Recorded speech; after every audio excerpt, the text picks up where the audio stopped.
All this for communist burritos. It's true.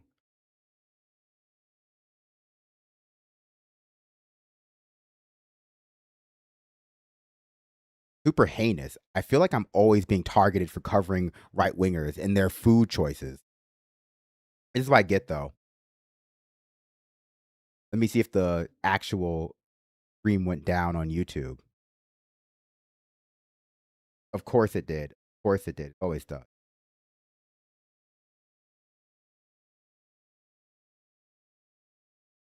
Burrito bummer. That's what they would say if like in oh gosh, and I'm not even logged into my uh professional account, my professional YouTube account. Was Tim banned for pool coverage?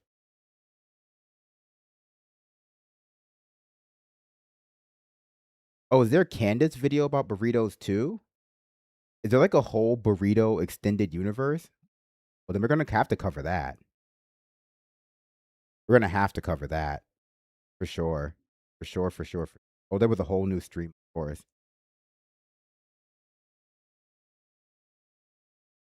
Oh, excuse me. Well, these things happen on the road of life.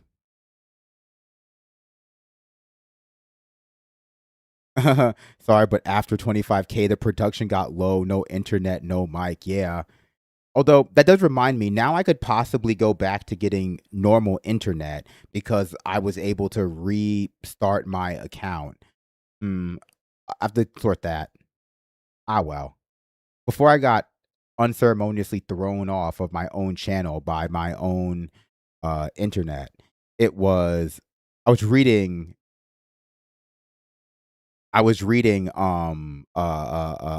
Prairie Fire Neb's comment about the price of fast food never going down again. I mean, it seems like that's the case for a lot of things. Like food specifically is being impacted by climate change, by tariffs, by all these different things, like the competition for resources. But it seems like the price of low cost lots of things is just never going to come down again. Air travel is another one, right? Like just the fact that Spirit Airlines is no longer out there doing, their business is going to mean that the average cost of plane tickets just rises. And that's if all the other companies stay afloat.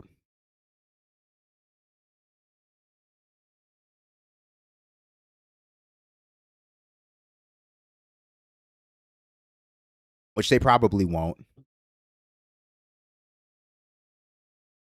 And, also, of course, with the war in Iran, who knows if we're going to actually resolve that. Let's see what else Tim Pool has to say. This is riveting content. Their burrito orders are not really what I would want, but does make me want Taco Bell later. And I do hope they eat them, considering all of the whole like salmonella stuff, just for science. You get the burritos, like, all right, I'll order burritos. Carter, Give mine to Ian. I won't eat the gluten. He's already got one. Okay. You don't want it?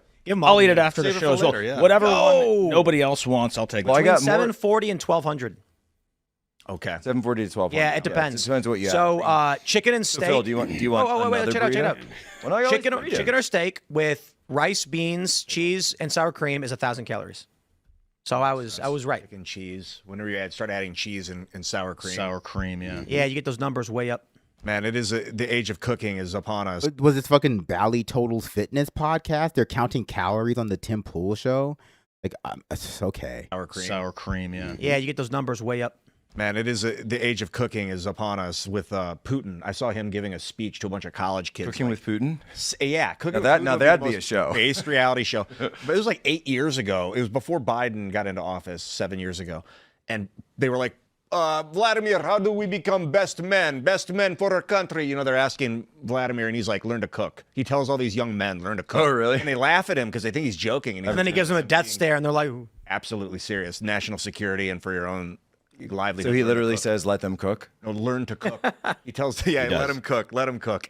But he was straight up like, yo, bro, we're about to enter a high era of raising. He probably knew the prices were about to blast through the roof. So, like, you can save 60% of your cost if you cook it at home. The thing about cooking, that is, by the way, that is good life advice. So this has been the argument, right? That the one side of the argument says they're like, hey, that's way too much for a burrito. And by the way, Tim, so this was DoorDash, but did you include the delivery cost in that, or is that just the base price? No. If we include the full cost, it's about $21 per burrito. So for delivery. So for delivery, okay.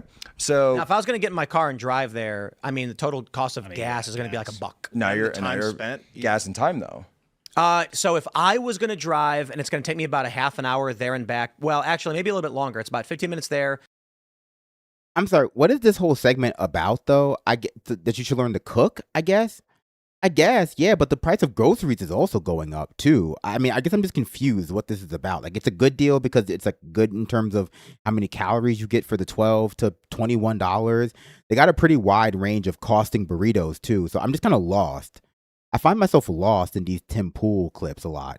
Maybe I don't listen hard enough. I'm gonna listen harder. Then you order and you wait, unless you order in advance. It's about an hour of my time. That means it's going to be about $3,296 per burrito. That's like a legitimate calculation too when you're making a lot of money. No, it is a calculation. It's no, seriously. I I ain't charging my time for burritos like that. so this is a whole. Because Tim makes like what, $4,000 an hour? Is that like pre or post like Russian donor money?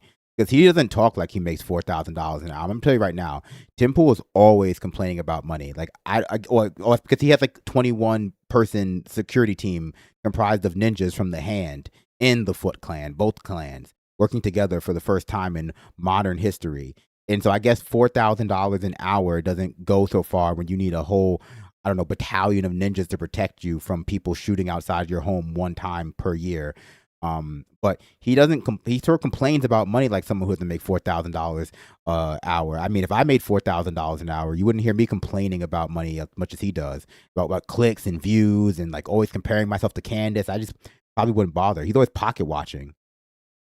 This is a whole other aspect of this that I do think should enter into the conversation. That if people say, oh, like for the the anti DoorDash people, et cetera, that when you get something delivered, you are literally saving your time. Yeah. And so if you have the ability, or if you're busy or doing something else, this is why people do delivery to begin with. This is why I never tip DoorDash drivers, because they don't deserve it. Just zero. You never tip. My gosh. No, I always tip more than it's it's really crazy to me. Like, you know how much a DoorDash delivery driver gets for driving half an hour? They get like $7. Oh yeah. So so you want to know what's really crazy? I was gonna say, like, I always tip. Like, what do you mean DoorDash won't let me tip. How come? Why not? Because I try to tip a lot. I tried it, and so I didn't know what was going on. Oh, I remember because I read the title of the clip again, and it's about the economy. And he started off talking about how in our economy, you can't afford even a burrito for your lunch on 1 hour's worth of labor on the federal minimum wage. Because I guess he bought these in West Virginia. So you got to imagine it's not like the most expensive burrito you could get in America. And then they just kind of lost track of that. 'Cause I was wondering if he was going to provide some kind of reflection about like conservatism or neoliberalism or the state of the economy in America, and maybe that we could be moving in a different direction. But it's kind of just about like, should you tip your DoorDash driver? Like really like lowbrow stuff. But I guess that's just the Tim Pool show. I pulled up DoorDash, and so maybe about like once a month we do a big order for the company, and we'll get a bunch of Mexican or Taco Bell or something. Yeah. Never American food though. Never American so food. I might order like $500 in Taco Bell, which is like 3 burritos at this point. But I'm kidding. So I'll go to the tip and I'll be like, this is going to be like 5 boxes, 5 like of the party boxes. So you want to do a big tip? So I want to do a big tip. It won't like. So what happens is I go in, and I'll be like, let's do a $50 tip for this one, and it'll go error, and it won't tell me what. I'll just say error, and I'll go, well, what's going on? And I'll try again. Then I keep changing I'll change my payment method. Error. I'm like, I don't know why I can't order. And then one day I finally figured it out. I thought, maybe it's because the tip's too big. So I reduced the tip down to like $20, went through.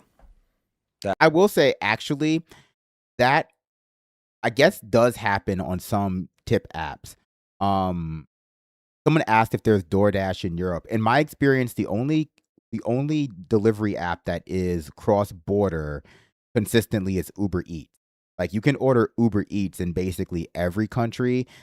Most other countries have their own regional variations of delivery apps. Like in the UK, they have Deliveroo, and then there are like, there are different local brands of the overarching company that owns it's not DoorDash, I don't think. It's called like Take Eats or something. I forget what it's called, but it's the one that's like a little orange house. And they just have different names in different countries for like the same app. There's Volt in a bunch of countries. Yeah, that's Just Eat. Yeah, Take Eat is Just Eat. I've used that in Austria, I think. I forget what it's called in like Germany or whatever. In the Netherlands, it's Thalsbezorgd. That's super That's weird. cheap. Yep. You could just give them cash when they come too. There are, this may be a surprise to most people because, and I don't mean this as a humble brag, but you don't experience this. Whenever, and I don't think anybody wants to try it out, but if you're ever at a kiosk where they flip the thing and ask for a tip and it allows you to punch in a custom number, try going 9999999 and see what happens, because it'll stop you and it'll drop it all the way down to like $17 or something. So this happened. So this is what got me thinking about. Well, I've had people. I've had them catch it and be like, did you hit too many zeros? You know, or like, did you? You're like, no, that's why. There must be some mistake. Yeah, you know, like whenever Merry I Christmas. go to a restaurant, seriously. I usually tip around 100%. Because there's a few reasons. One, it's nice.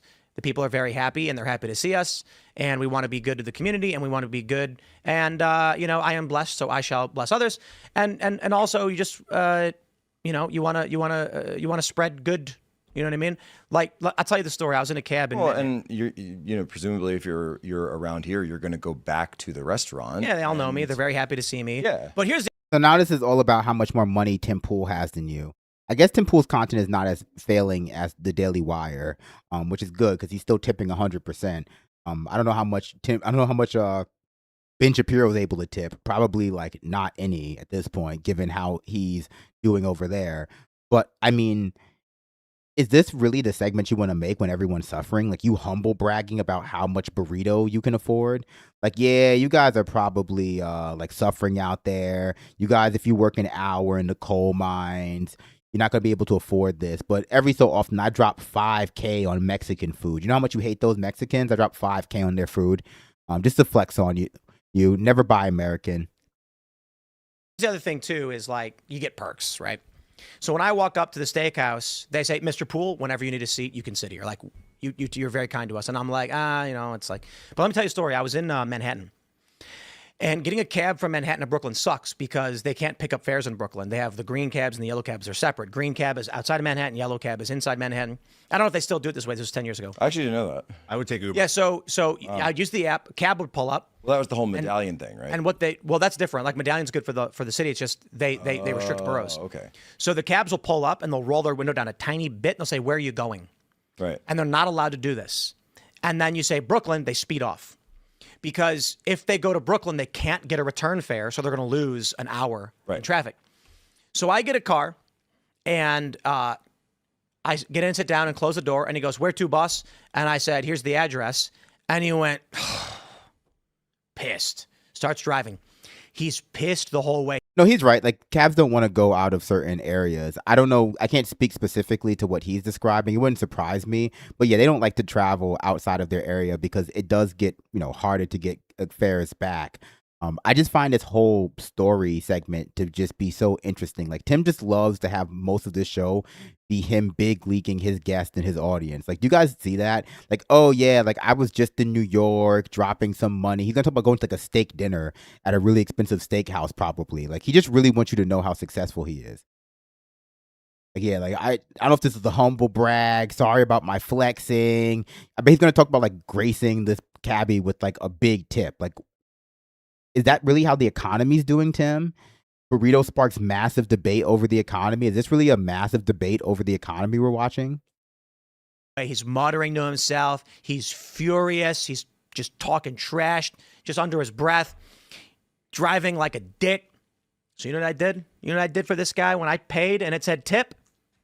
I taught him a lesson. I tipped 100%. And you know what he did? He turned around shocked and said, I'm so sorry. Thank you so much. Blessings to you. Thank you so much. And I said, because I know you can't get a fare on the way back, I wanted to give you a good tip so you can make it back. And he was like, thank you so much. And you know, God, Tim Pool's like a goddamn Darman sketch, isn't he?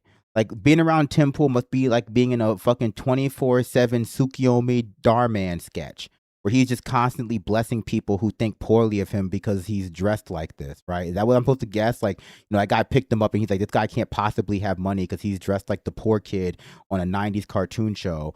And then like he blesses him. Like Cabby doesn't want to pick up poor looking CEO, learns a lesson or some shit like that. Like these are also contrived. It's like a boomer AI story. You know why I did that? You could have just told him that, by the way. Told him what? That you were going to do that. Well, I didn't think about it until like until I was mad. No, but I'm not going to be like, hey, buddy, don't be mad at me. I'm going to give you a tip. I always tell the Uber drivers now when we do big fares between like West Virginia and DC, I'll be like, hey, buddy, I got you for your way back. Just don't worry about it. Like, yeah, because I'll do stuff like that where like, here's the thing. Or if I'm asking you to do something different, I'm like, hey, man, I've got like, this is what's going to happen at the end. Just here's what would happen if that guy stayed pissed off. He'd get back to Manhattan. He'd pick somebody up and he'd be pissed. And that anger is going to pass off onto this guy who gets in. So guy gets off work. He's tired. He just wants to go home. He gets in a cab. This cab driver's driving like a dick. He's pissed. Now the guy's like, oh, my God, my head hurts. He gets home. He walks into his house, and his wife is like, did you file the taxes for last year? And he goes, oh, my God, I just got off work. The cab driver's been into... But here's what happens. Now the cab... So Tim is like that kid who gets stabbed and pay it forward? Is that what I'm supposed to get from this? This is the debate about the economy. Driver is happier than a pig in ish. He drives up, he picks up this tired business guy, and he's got a smile on his face, and he says, hey, man, things are going to be okay. And the guy says, maybe they are going to be okay. Then he gets home, and his wife says, you found? He goes, honey, that's my bad. I'll take care of it. And there's the timber fire down. The timber fire. Not always perfect. Sometimes bad people, you don't want to give them money because they're bad people. But. This is the plot of It's a Wonderful Life, by the way. There you go. There you go. Yeah, of course, he does almost kill himself. But let me go back to this. He does almost kill himself. This is big. This is big. So this happened to me. This was like a year ago when I first noticed this. I was handed the tablet for a tip, and I was like, I'm going to leave a big tip, right? Let's make a splash. Yeah. And when I did, I put $1,000. The number immediately dropped down to like 200 and something, and it said tip amount exceeds limit. And then I was like, it's not letting me put the number in. And it was at a restaurant. The waitress was like, what were you trying to put? I was like, trying to give you $1,000. And she's like, oh, wow. Then I'm like, it won't let me. I was like, I'm sorry. I can only give you, it's the bill. Tim, just carry cash on you then. Damn. If you ask me, if you know this and you don't carry cash on you, it sounds like you like to manufacture these scenarios where you're just magically unable to leave these big tips despite the fact that you have it like that. Where it's like, oh, well, I would love to leave you a $1,000 tip, but the machine is saying it can only be $50. And then they go like, oh, well, there's an ATM across the street. We can just like watch your stuff if you don't mind just like hanging over there. Like, what's like a $2.50 ATM fee if you're going to be giving me $1,000 tip? And it's like, okay, well, you see my card, it actually doesn't work at ATMs. It's actually so expensive. My card's so expensive that like regular ATMs can't read it. I'll come back around. Like, this guy, come on. This whole story. I mean, is it even a story? It was like 100 and something, and it only allowed me to tip like 200. And she was like, well, I'm happy either way. And I'm like, yeah, that's messed up though. And I guess it's because they're concerned people accidentally put in too much money. Go to an ATM. So then I've tried on other kiosks. I'll just go 99999, and then it drops it way down. And after that happened, that's when I realized why DoorDash wasn't working for me. I stopped using DoorDash because I was like, it keeps giving me errors. I can't buy anything. I didn't know cash. Why. So then I went in, I changed the tip down lower, and it worked. And I was just like, how insane is it that they don't let you leave good tips? And this is why cash is king. This is why digital currency will never fly. I mean, see, even Moon Knight, he's going to get mad because Moon Knight's revealing the grift. Like, obviously, just carry cash. But to the people in the chat, like, it is just true, right? 99% of the time when that would happen, it would be like an old person who's accidentally like hitting the button too many times. Or a lot of those machines are just like shitty. If you've ever worked with a point of service, a POS machine, or if you've ever been in a place where like it's just slightly off, like 90% of the time that would be a mistake, right? Basically, anytime it's over $100, it's likely a mistake and requires you to provide some kind of, you know, manual sign off on. But my thing about this is that if you don't carry cash around with you, despite the fact that you know this is a thing and you just like constantly do it and then bring it up to the person there, it just seems like you don't want to give them that money, right? And so I don't know, I see right through that. Because I would just go like, if I worked out, like, hey, there's an ATM right around the corner. Plenty of ATMs everywhere. Yeah, definitely. Yeah. And that's why Venmo. they want digital, and that's why they want to lock it all down, because they want to control. Listen, people need to understand this. The IRS does not want you giving your money away. People don't understand this. I have to explain it all the time. Working class people, like, Wait. No tax on tips. no tax on tips. People, This dude literally big leagues people. That's crazy. I just did that exact motion as like a joke, where like I took a deep breath and like pulled the sides of my shirt to like start pretending to be Tim big leaguing, you know, his audience in his like dumb panel, and he just did it unironically. Yo, like Tim is crazy with it. Watch this. class people, like, Wait. No tax on tips. no tax on tips. People don't understand this, not working with large sums of money as a business with, you know, input, output, ingestion, et cetera, accounts receivable, that when we hire somebody, we have to write down a paragraph describing what their job is, and we have to have proof they've done that job, because we've been audited and they say, you have a person, prove it. And we have to show the body of work. Here's the video he made. And they go, okay, we get it. We got audited. They claimed that Elad Eliyahu, who lives in New York City, who sells us footage via invoice, they claimed he was a full-time employee. And we were like, this is not true. He's a guy, we buy, we don't care. And they made us pay some ridiculous amount of money. And then we go to our lawyers first, and we were like, this is insane. They're trying to make us pay. They're claiming that the entire time we've had Elad here, we owe employment tax on everything that's been paid, even though it's an invoice purchasing things from him. And these are the Uber laws they passed, where they basically said you can't contract anymore. Yep. So this is it for the city of New York. No. This is West Virginia. Every state passed Uber laws. They're called Uber laws, where you cannot hire contractors anymore. If you want to hire a contractor, it's insane. They can't be related to your company. So the idea is this. If Elad films a video, and then we say, we want to buy that video from you. Can't do it. Because we're a media company that produces videos, we can only employ him full-time, was it W-9 or whatever? W-2. I think the tax form before is like W-2. I don't think that's true. You can just be a 1099, right? Because, well, I'm not going to talk about my tax situation, but like, yeah, you can just be a 1099 because you're just being contracted for, I don't know. If that's the case, it sounds like you have it sounds like you have either a really terrible accountant or like whoever's handling your HR is really bad, because they're like infinite numbers. Look, I've worked for a lot of companies. I've seen a lot of ways for people to get around like stuff like this. And so like, to me, if you're suffering from this issue, it sounds like you're either hiring the wrong people or you don't know what you're talking about, because this is all like fake. Prairie Fire Neb, thank you, Kowalski, for the $4.99 tip. I tried to send you $5,000 donation, but the app would only let me send $5. YouTube is leaving money on the table. You think they'd want the fee? Yeah, I mean, it happens all the time, right, guys? I appreciate it. I get it in spirit. How much left is there? We just skip ahead to when Tim Pool's not talking. Is that rude? You think we're gonna like regret it? Let's just check. I don't want to like, because they say they have a massive debate over the economy, and that's just not what I got from this video. But maybe it happened at the very end. And if we don't watch it, people will go like, Brandon, you didn't even sit through this entire thing just because, you know, what percentage of 21 is 18? Well, shit, damn near the entire, like 80% probably. But like, you know, let's just finish it.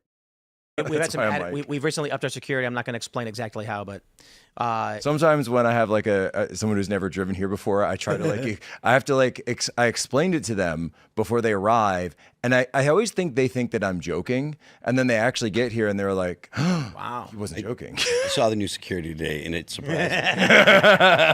It's a good, very, very good Okay, I'll idea, just though. tell it's an auto defense 50 cal turret mounted on top of there's two of them, and they're just slowly going back and forth with lasers. No, I'm kidding. And it doesn't have any triggers on the back. It's all remotely operated. I couldn't get them to work at all. He's just kidding. You can't see them. They're camouflaged. Yeah. They look like cell towers. They look like data centers. Yeah. What were we just talking about before we changed the subject? And talked Doritos. about- Uber laws. Tipping drivers. Well, the big question. Yeah, here- see, the even big- they don't know. Even they don't know, right? So I don't feel so bad because they're like, yeah, what was this clip supposed to be about? big argue, and we haven't even had the debate yet because we were talking about tipping, which is a very good. Thank you. Point.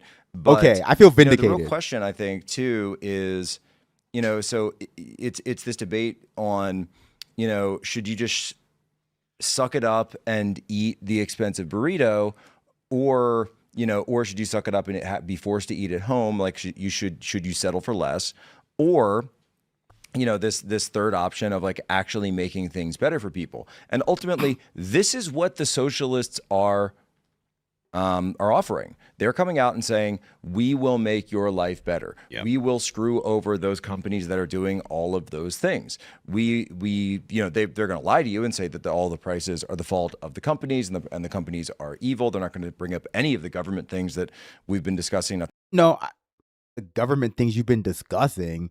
Like, what the hell does Tim Pool not understanding the difference between a 1099 and a W-2 have to do with the cost of a burrito at Chipotle, right? Like, excuse me if I don't see the parallels there, if I don't think that they're obvious, right? But I think a lot of those socialists would say that there's definitely a government component to this. They would just also say it's the government working in conjunction with these companies to drive up these prices, or at the very least to not raise the standard of living for you.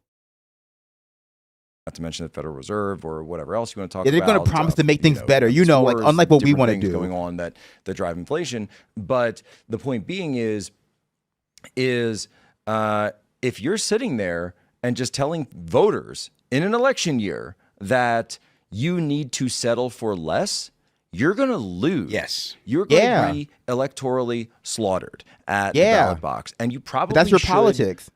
Deserve to lose as well. And this is why it's one of the things we talk about in the book.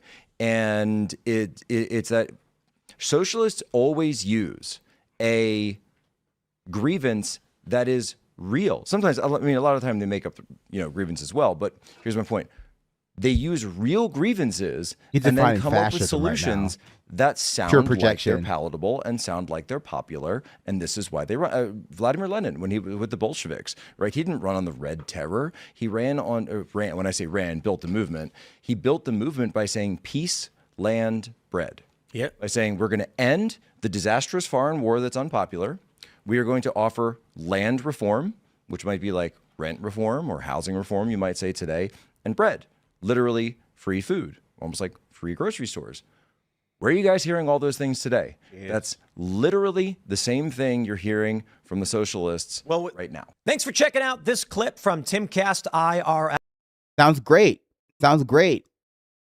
This clip from the Tim Pool show really made me feel like socialists have an idea for the future. Of course, it contained a 15-minute long conversation about how great of a guy Tim Pool is for tipping people 100%, even though they don't think that he got it, like because of the way he dresses or whatever. Wow, what a great one. Unfortunately, people aren't going to just be willing to settle for less. Like, I thought that they might try to articulate a version of right wing or even center, whatever political tendency they're pretending to be this week, because it's always hard to pin them down, right? Because usually they don't want you to call them far right, but they won't tell you exactly what they are. Like, I'm classic liberal, I'm the true liberal, all that bullshit. But I thought they might articulate a version of, politics or something that could help people with this issue. From their framework, right? Like, how do we drive the cost of burritos down? They didn't even do that. I don't think that he did that in the time that I was skipping over the 1 minute where he was describing his fucked up accounting strategy with his contractor or full-time employee or whatever in New York. So, I mean, it just felt like a total lack of ideas, which is why socialists are able to have purchase in people's head. They have a total lack of ideas. Like, their ideas have just been proven to be wrong. Their ideas for the past 20, 30, 40 years have been that economics aren't such that if you give a bunch of money to rich people, it will eventually trickle down to you in the form of jobs, in the form of better goods and services, in the form of a more vibrant society. And now we are just so far down that line that people can say for sure that that is not the case. And people don't even feel like they have a handful of options to accumulate the stuff that they would need, not even to be rich, but to have a basic amount of like subsistence. Tim can't understand it because Tim is rich, which is what this entire segment was about. But he can't understand like that disconnect, I guess, where it's like, well, yeah, but people aren't just going to be happy with the idea that you're rich. Certainly, they're going to be want to be able to afford things too, right? And right wingers just don't have a pathway towards that. They don't have a path to like how you afford to feed your kids. Like, if you are willing to settle for self-loathing because you're not rich, a type of like self-loathing for you, and also like, you know, projection onto other poor people that you can hate, and then also like a kind of racial grievance politics that at least tries to assuage your feelings of hunger with being better than some Mexicans, then like if that's not good enough, then we don't have anything for you. But I mean, that I think still requires a basic level of subsistence to function as like a supplement to true actual equality. It's like, okay, well, we can give you some bread and circuses and also like, you know, racism. But if there's no bread and no circuses even, then like the racism is going to eventually become just insufficient to get people to like at least, you know, not uprise for one reason or another. They're all making burrito videos. There's also a burrito video on Valuetainment. But before we get to like the burrito video, let's just do a little bit about this drought. I feel like learning something maybe after watching Tim Pool. I don't know why I might feel that way, but I feel like we should just try to learn something. So we've talked about it a lot of times. Europe is the most rapidly warming continent, which has a lot of effects on, well, a bunch of different countries, obviously. But more recently, the Rhine River has been drying up. And we talked about this, earlier last week when it came to Romania blowing up a portion of some waterways in their country in order to try to force some water to be more flowing into the river. Because a lot of like cooling relies on the flow of water on the Rhine River when it comes to power plants. It was impacting like the accessibility, supply of power in the continent. Across a few areas, but hold on, I'm gonna read your tips first. PBD Vinny's neck vein, thank you for the $4.99 super chat. I've waited on Ben Shapiro. He tipped me a shekel and told me to go to Tel Aviv and buy something nice. Well, I mean, if you go there, you can also wait for Adam. I assume he's still in Israel. Thank you, lovely September, for the 100 bits. They tried to blow it up for days. All right, yeah, let's check out like the Rhine River.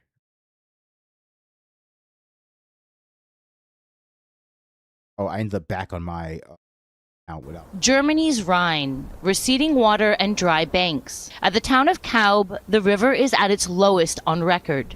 The river is an important inland transport route with ships carrying fuel, steel, and grain. The transport minister says climate change is having a serious impact on Germany's rivers. Where ships would normally be carrying thousands of tons of cargo, sandbanks are now exposed. But ships can only carry a fraction of their usual cargo, if they can sail at all.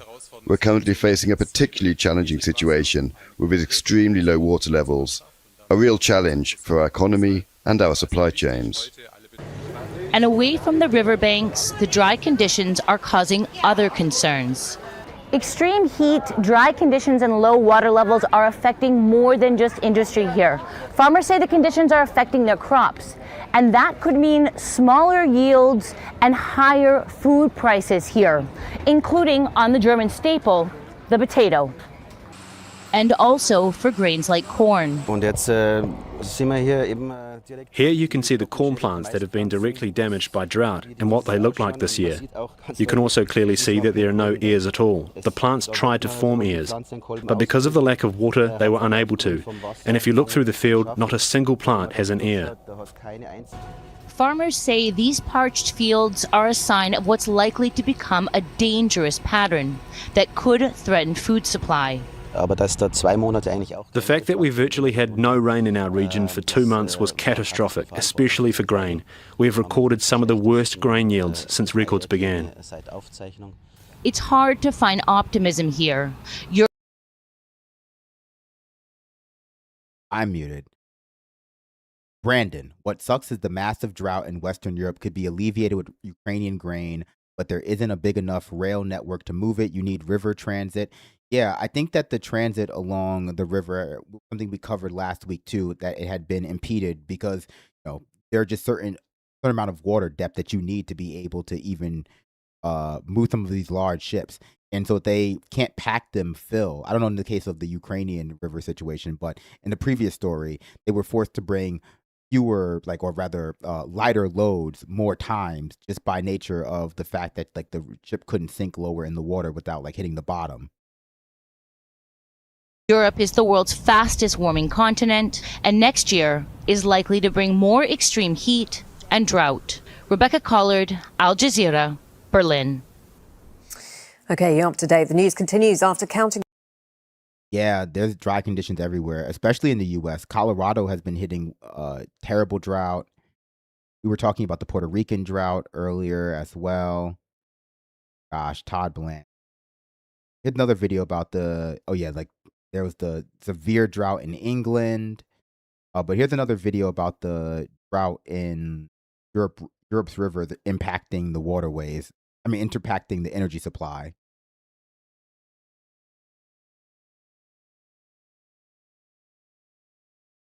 I hope you appreciate the kind of global perspective I try to give you all. I know we don't oftentimes have enough time to delve into every topic with a ton of depth, but I do try to pick a wide variety of places to cover.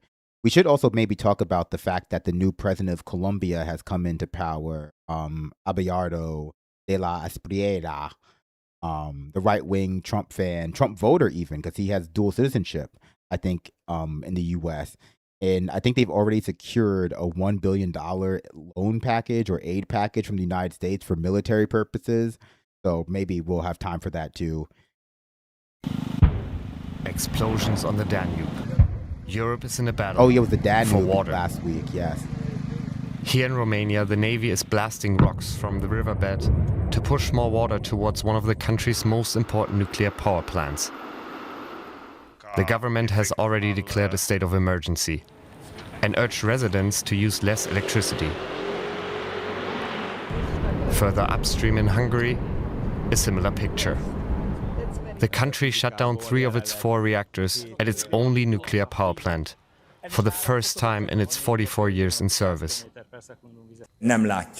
We don't know when we will be able to restart the reactors. Europe, the fastest warming continent in the world, is running drier and drier. And one of its most important waterways, the Danube, is pushing countries to the brink of an energy emergency. So, how did we get here? The Danube stretches almost 2,900 kilometers, crossing or bordering 10 European countries. For centuries, it has been one of Europe's most important economic arteries. It provides cooling water for nuclear power plants in Hungary and Romania. It drives hydropower production in Austria and Serbia, and it carries millions of tons of goods every year. But when rivers become too warm or water levels fall too low, all of these systems come under pressure. Power plants are among the first to be affected because they get very hot, and many of them are cooled using river water. And when river water is above a certain temperature, it's no longer possible to perform that procedure, and hence power plants are shut down as a precaution. And the economic consequences are already visible. Take Hungary's Pax nuclear power plant. It normally generates almost half of the country's electricity. With reactors offline, Hungary has had to import significantly more electricity from neighboring countries. Same in Romania. There, the shutdown even affects industrial production. Car makers Ford and Dacia have temporarily suspended production. So, are these countries close to an energy collapse? What is slightly reassuring is the fact that Europe has an energy system which is resilient. What that means is that when you have a shock like this in particular geographies, say in Hungary, that it's not that Hungary runs an autarkic system and must themselves domestically reduce demand and make up the shortfall and meet it there. It's that shock is absorbed in the European system. But that resilience comes at a price. More electricity imports mean higher costs for those countries. And during heat waves, more people turn on air conditioners, meaning even more demand for electricity and even higher costs. I think one of the lessons from this situation and the crises that have hit Europe's or global energy system over the last years is that of redundancy and that of planning for failure. And it's about finding that balance. You definitely can't only build a system with just enough capacity to meet demand on a given day. That means expanding renewable energy, improving battery storage, modernizing cooling systems, and enhancing the European electricity grid. Because I mean, a lot of that takes time. And so while it does mean those things, in the short term, there are other things that European countries are going to look towards in order to perhaps alleviate this crisis. One of which is going to be like the renormalization of relationships with Russia, or at the very least, no longer being able to afford helping Ukraine in the war against Russia.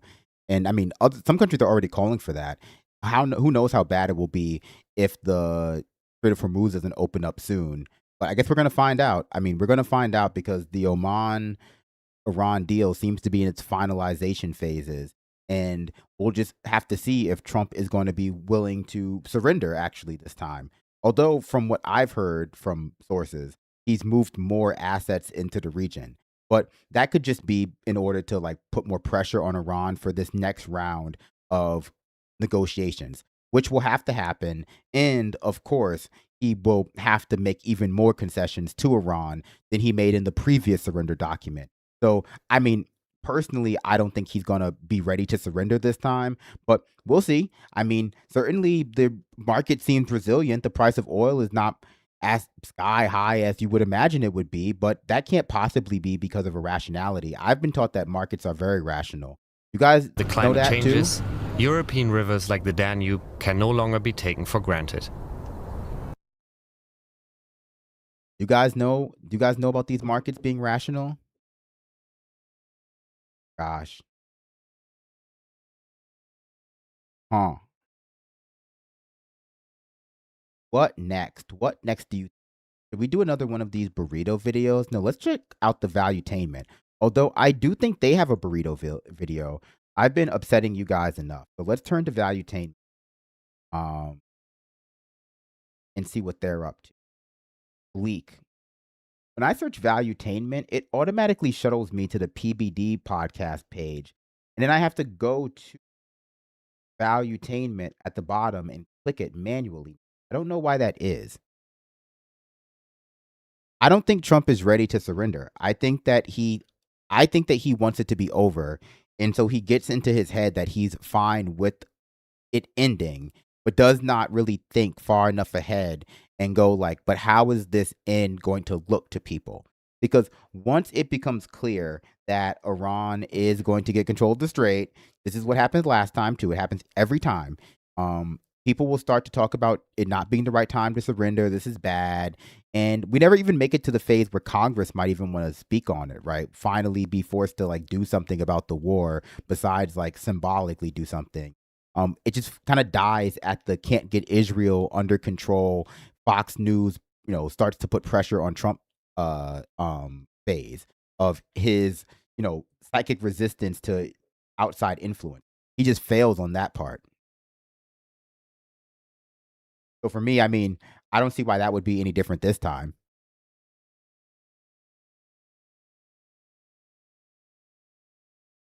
Is McConnell officially dead yet? Don't you know that which can forever sleep never dies? And since he's just been forever sleep in rehab, he can't die. Duh. Obviously. Why do you make me tell you these things? Sorry, I shouldn't be. I tried to be mean. That took a bit, but it made me feel bad for a little bit there. I apologize, but no, of course he's not. course, he's not alive. Do you think he would tell you if he was alive?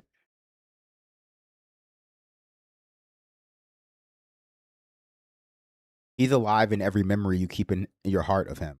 How about that? And maybe also in real life.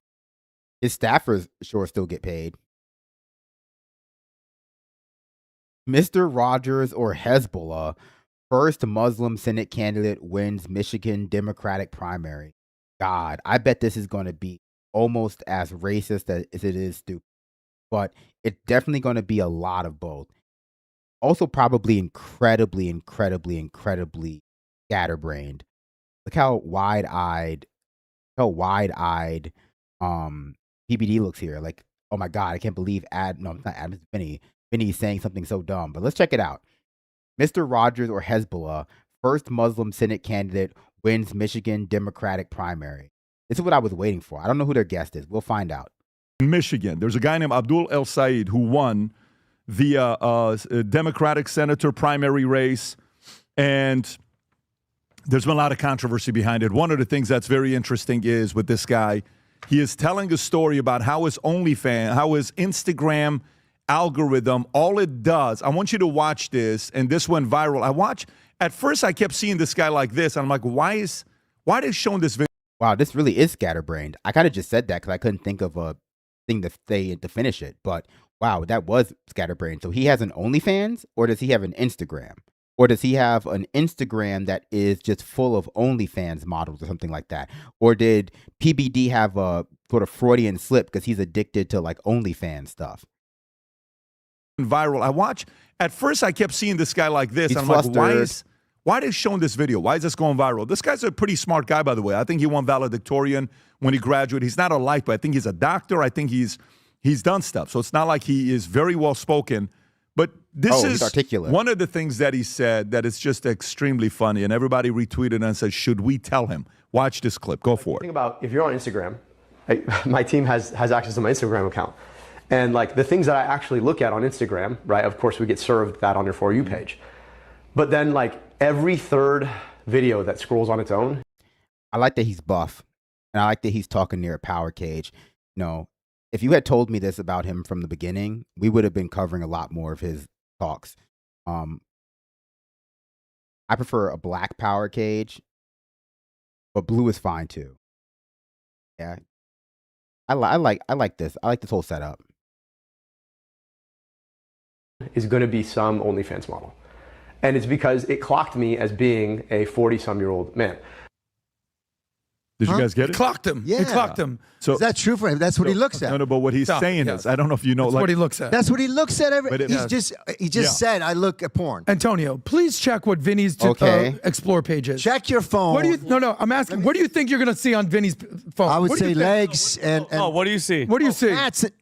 What? All animals. It's all animals. I don't think it show that Ew. because I do voice. You know why? and I- Just means that's all he and I say watches. not interested because I don't want. But he's that also in my kind of life. into like That's bestiality right. a little bit. I don't know. That's I'm disgusting. kidding. I'm kidding. So, But the point is, you were making the point, Pat. So he looks at porn every day. He's a what he furry. does. that's on your algorithm. That's who you are. That's it. I'm sorry. That's It's a what fact. you're looking at. Yeah, he just proved it. He looks Okay. at naked girls, feet, boobs, butts. Here's Tom. The whole Here's bit. Tom's. Yeah. Oh no. He looks at naked girls. Are you going to tell his mom? Are you going to tell the principal that he looks at naked girls? Wow. What's on Brandon's phone? Naked girls sometimes. What do you mean? Formula One, car restoration. That would be mine. Golf. There you go. Guys, I'm going to sit this one. I'm going to plead the fifth. Let's check on our CMI. phones to see what we're I'm going to looking plead the fifth on my page. Do it. What do you have? What's What a on great presidential debate. What is on Hold yours? up your Insta. Hit. Let me I see showed what it to I my. got. Okay, go ahead. I So do animal mine is voiceovers. So. fighting. I got politics. I got baseball cards. let's go. I got bodybuilding. Vinny, this is what I got here. I see it. Okay, so Bodybuilding? that's what I Okay. got here. I'll let I you got validate business this. content. Muhammad Ali, Chaz Palminteri watches. I'm going to let you validate Okay. because you're going to it's all chicks. What is it? Comedy? Basketball? Grinder. It's all low T stuff. Yeah, they all love like little animal photos and like photos of men working out. It's really low T stuff. We see Come on, Pat. gay Don't put me men out like that. loving. Can I? It's- Come on, Pat. What do you see? No, it's a lot of basketball and Okay. comedy. Yeah. Is what you have. Basketball. There we go. But here's the thing. So let's And go Grindr. to I it. wanna- So Adam? so if first of all, him What is winning. Hot if Men you of want the to Velvet play Lapel? the clip from Hassan Piker, I think it's because Oh Hassan my Piker God. right now, the Democrats are Like everyone being like here's what he had to say about this candidate. Two Democrats. Watch him. Go for it. Like everyone being like, Abdullah has a fuck ton of work to do mending bridges. Here's the fucking take nuke for you, okay? You are all unbelievably Islamophobic pieces of shit, okay? Oh God. Why did they have to? Why did they have to go like that? Well, I'll tell you because See, they're I don't not think Democrats, and I the don't like you to Democratic meet Party my- doesn't Well, exist. I'll tell you you said something that- right now, if I may, because that guy, the guys like that are the scum of the earth. Okay, their families aren't from here. They come here, and all they do. Can we set up a boxing match with me against? No, but Can we do like a celebrity boxing? wanna- match? You know, honestly, I would normally take umbrage about that statement, but then I realized that like Hassan is from New Jersey or something, and so I kind of, as a New Yorker, can't. But this is so ridiculous. Like all they do is talk about like how PBD is an immigrant or something like that. I want to say this piece about people like Hassan Piper. Then I'm going to get into this Abdul Piper. Saeed, who says, "If you can't say my last name, then I'll." That was a little bit of a Freudian slip. That like his porn name, Hassan Piper, is like Vinny's Assyrian porn name when he's living these fantasies. Match with me against? But Can we do like a celebrity boxing match? I want to say this piece about people like Hassan Piper. Then I'm going to get into this Abdul Saeed, who says, "If you can't say my last name, then I'll say whatever the hell I want." Okay, this guy has openly said, Hassan Piker, not patriotic. This guy dresses up, cosplays like Mao from China. He has no identity. He just goes with the wind. He says like he wants to soak in capitalist blood. He says to kill freaking politicians. This guy is the most anti-American. When I signed up for the military, they said you make an oath to protect this country from enemies, foreign and domestic. That's the domestic one that they keep talking about. Oh my God, is he still mad about that time like Hassan was on Piers Morgan with him and like called him red or whatever? He's looking more like brown now than red. But we never really looked into the whole like thing that Hassan was wearing. Was he like in a Nehru jacket like they used to wear, like women used to wear in the early 2000s or something? And they're like, oh, he's problematic. Like maybe Hassan is just a big fan of Ranma 1/2 and he was dressed up like Ranma. That nobody really sees, okay? Those are the guys, okay? And he's representing this guy, Abdul El Saeed. And the Democrats want him to win. He's not a socialist, okay? Are you surprised though? No, I'm not. But what I'm saying is, and you mentioned it kind of earlier. This fight that's coming. Guess what? I'm ready for it, and I know a lot of Americans are too, because this guy, Pat El Saeed. Dude, he has like ETHSD. He has post-traumatic Hassan stress disorder. Like he just saw that one video of Hassan, and he's just like melting down. He's trumping out over Hassan, baby. Guess what? I'm ready for it, and I know a lot of Americans are too, because this guy, Pat El Saeed, he's not a socialist. He's worse. He supports Sharia law. He wants to defund the police. He wants to support decarceration. He wants people out of jail. Abolish ICE. Supports total amnesty. He supports Sharia law, but looks at porn, which I don't think corresponds to Sharia law. And you guys, I guess, don't, but like made a big point of how it's bad and we should all have morally chaste fucking timelines or something. But you guys sound like you like Sharia law. I guess just only when it's Christian or whatever I guess they are on this show. I always forget because like PBD is like a Persian. He's like a Christian Persian or something. And Vinny is just so many different types of from New York. So it doesn't really matter his ethnicity. He's from New York. Backs Medicare for all, including illegal aliens. They all have the same thing. He supports a billionaire tax. And the DSA backs him. He came up campaign with known communists. Bro, Hassan Piker is a freaking communist. Okay, and then Bobby, there's a counterterrorism expert, Pat. He was in front of Congress with Ted Cruz that we were talking about earlier. Kyle Scheidler, I guess, he testified about this guy. He said that his ties to M-Gage, which is close ties to the Council of American Islamic Relations, and his father-in-law's leadership roles in the Muslim Brotherhood-linked organizations. Then he confirmed that the Muslim Brotherhood partners with Democratic Socialists of America, and Michigan voters deserve answers about this guy and who he is. And I hope, guys, the fight is here. It's no longer, hey, they're coming and they're whatever, because the goal is what? The goal is what? put as much people, flood the system, try the Sharia law. But I'm telling you right now, they came to the wrong effing place. And I'm sorry, Pat, because it's true. And people are worried about these people. I'm not, because I'm bring on the So fight. there's a clip of not worried, him being Vinny? asked to disavow Hassan Piker, and I think he refuses. Obviously. If this is the clip, go for it. and play it. Go ahead. Obviously. We got 2 clips to play. He said that you need to renounce people like the left-wing streamer Hassan Piker, who was campaigning with you, who was out there in Michigan on Monday night, I believe last night as well. Do you have any plans to do that? Look, I'll tell you this. I'm less focused on folks who are campaigning with me, more focused on the folks I'm campaigning to. And I think it's important to stay in touch with the folks who you want to elect you. Good rehearsal. You rehearsed that 1,000 times. The people told you what to say and all that stuff with a little smirks. Man. Very well spoken. Never underestimate the power of a great communicator. This guy's, if you see how he speaks, play the clip. The allies are launching is already more bitter. All you got to do is look at the odds. You're already watching on TV, started today.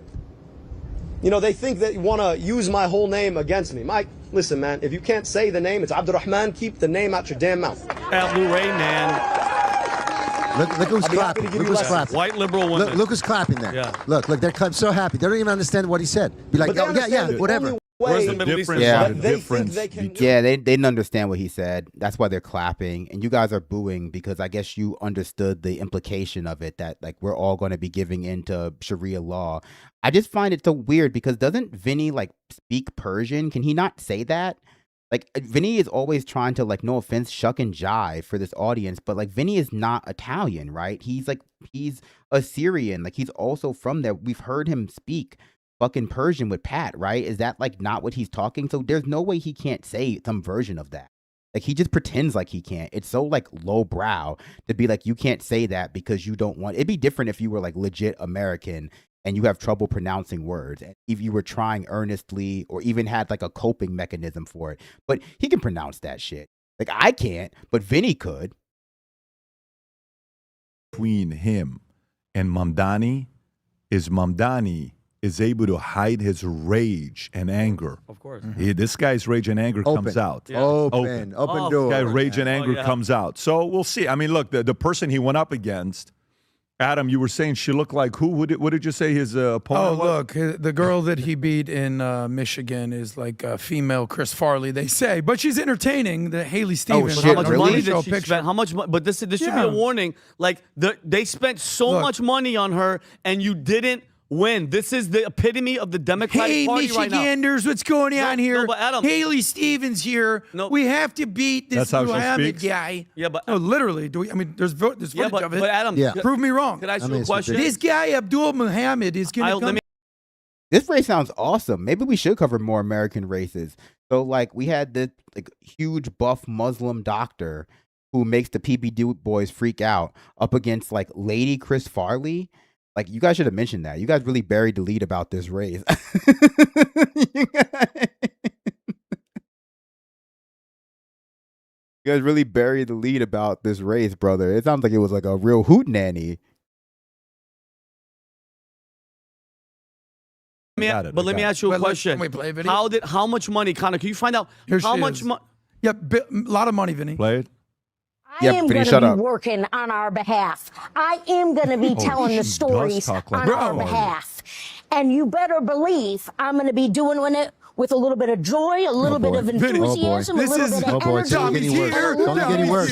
Living in a van down by the river. Vinny, go for it.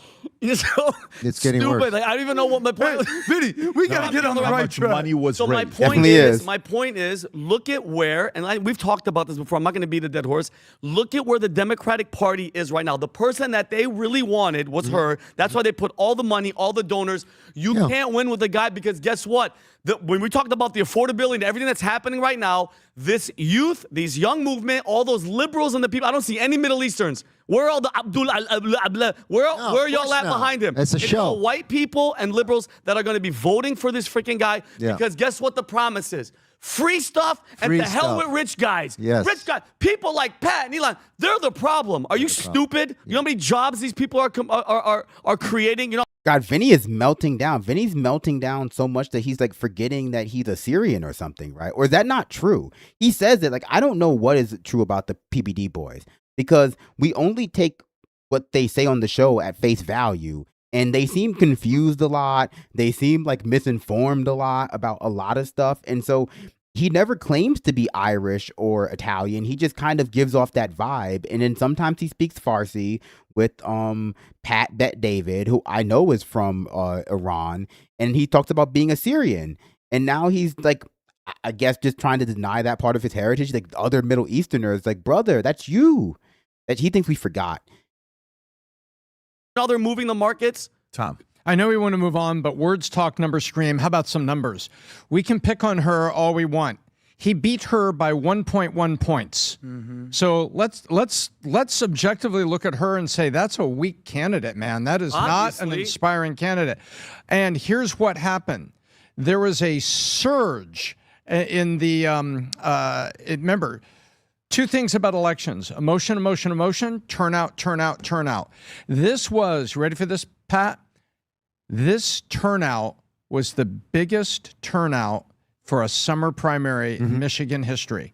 So in other words, the people turned out to vote in the primary and took it seriously, and he won by 1 point. But the Democrats control the votes. Remember, I ran for office and I won my primary in California. One of the, it was the bluest state in every way, shape, or form. They win by controlling the votes. But this was their primary. This was their primary. But now let's look inside. I honestly haven't looked up who this guy is, because he's just only basically served the role as like a rambling maniac that they turn to every so often to just say something rambling.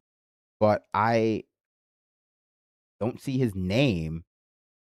I don't see his name in the description. Well, it's fine. What happened? Take a look at her candidacy. Right. She carried African-American vote outside of the deep blue center cities, number one. Number two, when it was 40% had a college degree and female, he wins by 10 points. There's your angry middle liberal females vote. And lastly, number scream is middle female the vote? pollsters that were out there had him winning. The Democrat leading pollsters had him winning by 10.1 points. The RCP, Real Clear Politics Consensus, a week before had it by 10. It turns out to be 1. This is going to be closer than people think. And what we can't miss, Pat, is underneath this, he's got trouble with the Michigan voters, with the black voters. He's got trouble who were not buying this. So we can see the headline, he wins, but underneath, not by much. Yeah. Against a weak. I mean, a lot of those people are probably going to vote for him because the people who gravitated towards that Haley Stevens lady are more likely to be people who are just like vote blue no matter who types, right? The people who were excited about Abdul El Sayed were likely to be first-time voters, younger people, people who maybe would stay home because they didn't see the point of voting. And so it's likely that he'll pick up a decent chunk of her voters once they get to the general election. And she's not like doing any sour grape stuff. So, I mean, I don't think that it serves the reason that he won't get those votes, even if they're not his first, he's not their first choice. Weak candidate. We'll see what's going to happen there. Adam, you look like you still want to talk. I haven't said anything yet. What do you want to? This is his face. You've screamed like a million times already. Not on this story. Really? You didn't scream on Chris Farley and all that stuff? I did talk. Oh, Pat did not like that part. I'm going to be honest with you. No one liked that part. I didn't like that part. I thought the whole thing was kind of bad, but like clearly Pat thought he was being disruptive in the boardroom. Oh, let's hear that again a little bit. Like you were just like screaming your head off at him like a psycho. Not by much. Yeah. Well, against a weak candidate. We'll see what's going to happen there. Adam, you look like you still want to talk. I haven't said anything yet. What do you want to? You've screamed like a million times already. Not on this story. Really? You didn't scream on Chris Farley and all that stuff? I did talk about Chris go Farley, ahead. but I didn't make my point yet. You want me to go? Go. Okay.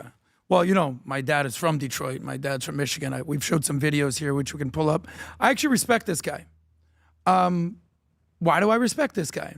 He's telling you exactly who he is. And I respect that. Number one, my dad's from Detroit, Michigan. We can play those clips in a second. This guy went to the University of Michigan. He roots for Go Blue. He gave a great speech as a valedictorian or something in 2007. You went to Michigan. You graduated. My dad went to Michigan. Respect to you. That's where the respect starts to wane. If I actually respect the move that they're doing. If you have a radical base in certain cities, in Dearborn, or in Minneapolis, or in LA, New York, you know that you have 20, 30, 40, 50,000 people who are going to vote. Yeah, Michigan, aka Greater Israel. But no, how many times did he mention his dad was from Michigan before he got to the point? Like 3 times, right? First thing, my dad's from Detroit. First thing, again, my dad's from Detroit. As a Michigander's child, so my dad's from Detroit. Or in LA, New York, you know that you have 20, 30, 40, 50,000 people who are going to vote for you. It's a smart approach. I respect that. Now, who are these people, these constituency? I have some questions about. The biggest litmus test that I have, Pat, is what do I always rock? The American flag. My litmus test is how do you feel about the flag? And I'm very certain I know how MAGA. And I'm sorry, what was that litmus? I'm sorry, I know I'm being nitpicky. This is not the kind of thing you should engage in. I'll cut it out, but what? These people, these constituency, I have some questions about. The biggest litmus test that I have, Pat, is what do I always rock? The American flag. My litmus test is how do you feel about the flag? And I'm very certain I know how MAGA and most Americans feel about the flag. Then there's this whole corner on the left with this horseshoe right that I don't think they like the flag. I don't think they. No, I have no respect. Like Hillary Clinton went famous in 20. Gosh, it's just so clear that he never has something to say and that he just completely runs out of steam. Like, we can all peter out sometimes if we're just left talking for too long, which is why having a show by yourself is an exercise in self-restraint.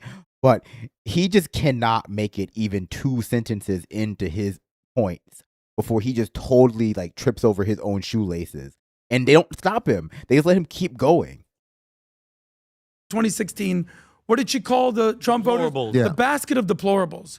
This basket of haters hates America.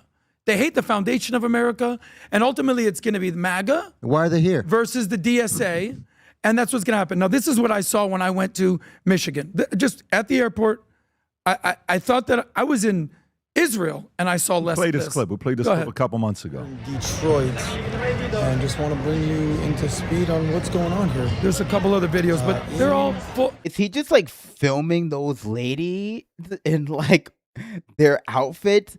That's crazy. It is inappropriate to film women in public in their outfits like this. I mean, I get it. I get like if you're doing in-person filming and you catch people, that's one thing. That is absolutely one thing because we're all in public. To take out your phone and to do some kind of like almost front-facing thought selfie in order to like purposefully do a creep shot of 2 women because you want to highlight the way they're dressed, that is creepy, even if they happen to be fully covered up, right? Because if these ladies were like were wearing like tube tops or something like that, or like short shorts, you'd be like, that guy is a creep. That guy's taking photos of women because of the way that they're dressed. He's just doing that, and they happen to be wearing a lot of clothes. Like, and again, even if he framed this differently, it would be less creepy. Like if he was just like walking through the, like, oh, look at me walking through the airport to see how many women I see like in hijabs, like whatever, right? Or like whatever the term is. That would be one thing. He took his phone out to record these 2 women because he saw them. So crazy, so strange. Burqa. So if that's what you want America to look like, yep, cool, vote for that. But I think America does not want to look like Sharia law. 2 ladies in burqas? It was only 2 ladies. You couldn't even find more than 2. There's a couple other videos, but they're all full. So if that's what you want America to look like, yep, cool, vote for that. But I think America does not want to look like Sharia law. Yeah. And that's why I think this guy's going to lose. And this is also why I think 2028, the DSA is going to be a topic you cannot avoid, and an AOC stands a massive chance of.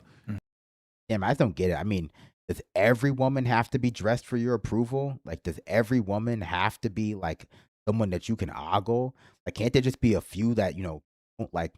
old ladies, even children. Not to be rude, but like, is anyone safe? Is anyone safe? Right?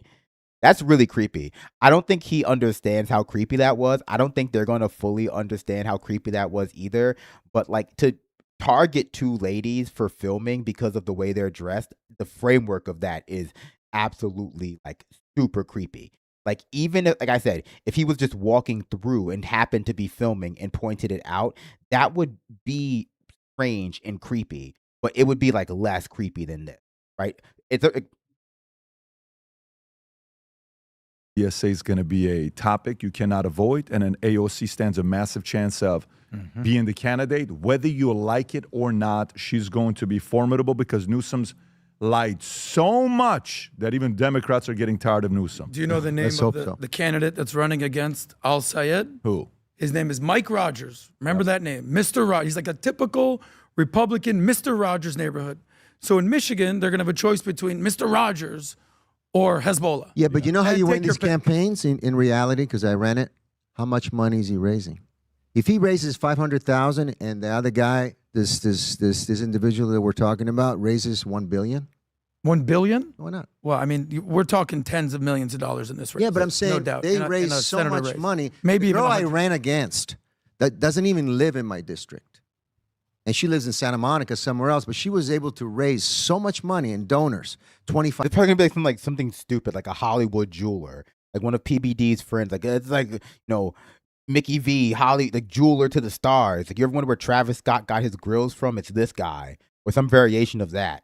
5,000 here, 50,000. Was she part of the DSA? And the Republican Party did not support anybody in California. Yeah.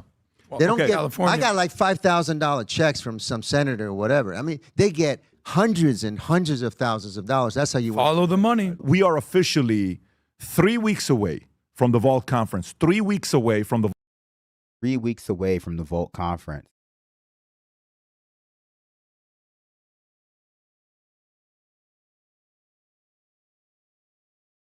I always try to do that thing I learned from. Never mind. Okay. What a crazy segment. We watch another one. We watched their burrito segment to get like a comparison. Who do you think had a dumber segment about burritos? The Tim Pool show or the PBD show? Because that Tim Pool segment was quite stupid too. But like the PBD show is always a real like masterclass in bad ideas. You guys want to check it out? Like I think we kind of have to because I presented it as like a question, so we kind of have to watch. I think this one is shorter, so I appreciate that for sure. But I do think it's probably going to be this one. This one is probably going to be more incoherent. The Tim Pool one, like I got it. It just wasn't what I was expecting. It was just like 15 minutes of Tim bragging about how much money he makes, how generous he is. And then admitting basically that conservatives have no ideas for the economy. But I cannot say where they are going to go with this. So we have to check this out. All right, burrito debate. It's a big thing going on right now with this burrito debate. They're calling the Burrito Gate. And I don't know if you have the clip ready in the back or not, but the story with Burrito Gate is an intra-conservative argument over affordability that began with complaints about grocery store prices and crystallized around one sentence from a college student. A burrito shouldn't cost $20. The dispute is only superficially about Mexican food. Its real question is, are Americans facing a genuine structural affordability crisis or are customers? By the way, is there a video on this? Great job reading that AI slop, PBD. Great job. Is there a video on this? Facing a genuine structural affordability crisis or by the way, is there a video on this on the back? In the back, if you have a video on it, let's pull it up with how this video got started. Then people started responding to this. Matt Walsh said grocery prices are insane. They are still rising. Addressing this problem should be the number one priority of every. Okay, got it. Of every elected leader. End the stupid foreign wars and focus on this issue. It's one of the main reasons socialists are gaining power. That's Matt Walsh. Then you have Andrew Colbert, who said, one of our TPUSA college students gave me his take on affordability. A burrito shouldn't cost $20. Yeah, a lot of this is a hangover from COVID and Biden-era inflation, but the lived experience is the same. the lived experiences is the same. It just feels like basic things cost too much. Then you have Joe. We got a few other guys. J.D. Vance, I'm surprised to hear Musk say this. If you ever met in person, it's quite obvious the man has never missed a burrito. Is that actually a real tweet or no? Because Mark Thiessen said, Cry Me a River, the burrito and college cafeterias are included in your meal plan. So that was a turning point that's coming from this guy. And then Ben Shapiro said, I hear that young people are upset about $20 burritos. Okay, young people, a burrito does not cost $20.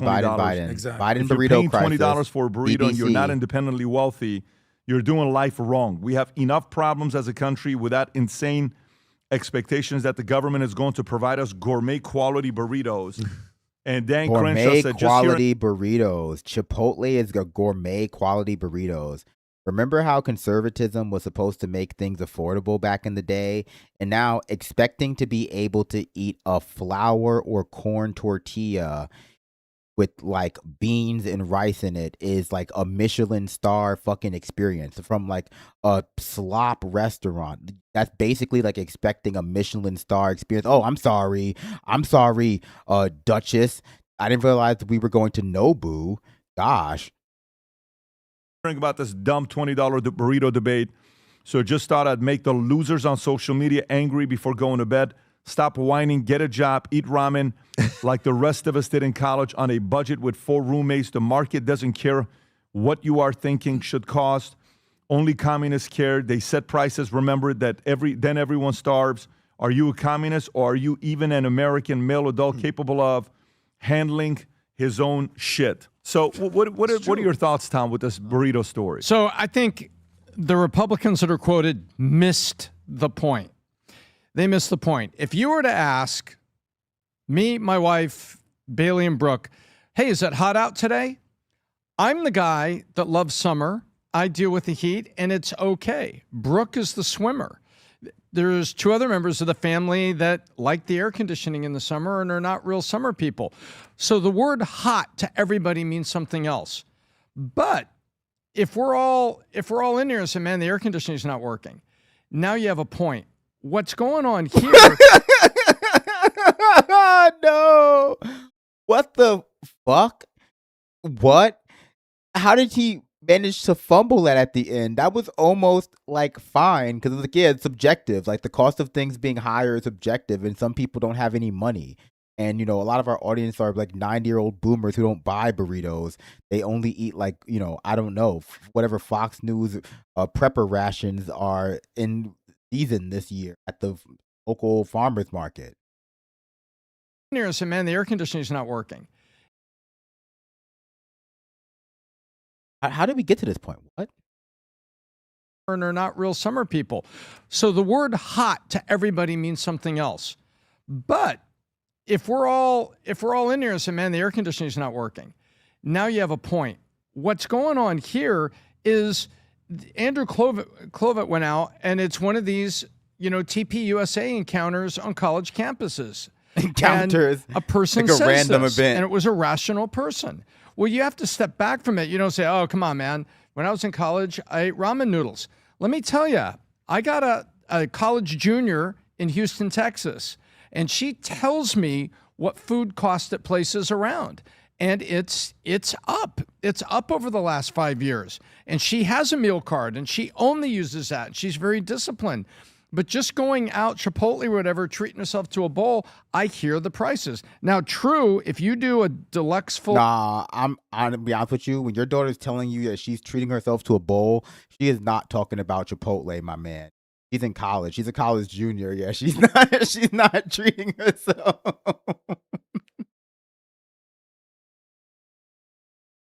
She's not treating herself to that kind of bowl. Loaded Chipotle burrito, and you get it delivered with a drink on DoorDash, it's probably going to cost you $20. You got to pay the DoorDash fee and everything that goes with it. Oh no, a drink and a burrito and DoorDash, that's going to cost you way more than $20. That's going to cost you at least $25. But what the Republicans should have said is, look, it's not about the burrito. We need to do something about affordability. I think that's what Matt Walsh was saying in his tweet. Yep. And that's exactly what Matt Walsh said. And Matt Walsh is absolutely correct. But to have everybody is getting their quote out there, Stop whining, get a job, eat ramen noodles. Wow. You know, giving the finger to voters verbally like that and just kind of the dust off, that is not the winning play. And this is something you and I, Pat, have been talking about.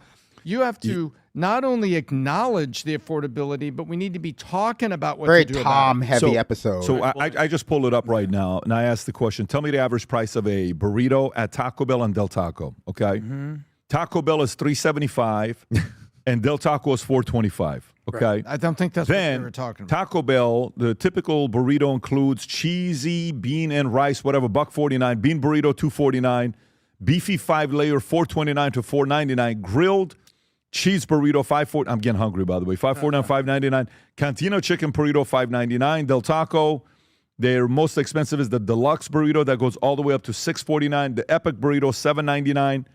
And then I asked the next question: how much did these things cost? A taco cost 30 years ago, God, 1996. he's just, like, asking AI. Then 5 years ago. It's then not today. even an episode. In 1996, 30 years ago, if you bought a Taco Bell crunchy taco, was 79 to 89 cents. Yeah. In 21, and that's 25 years later, went from 89 cents to $1.49.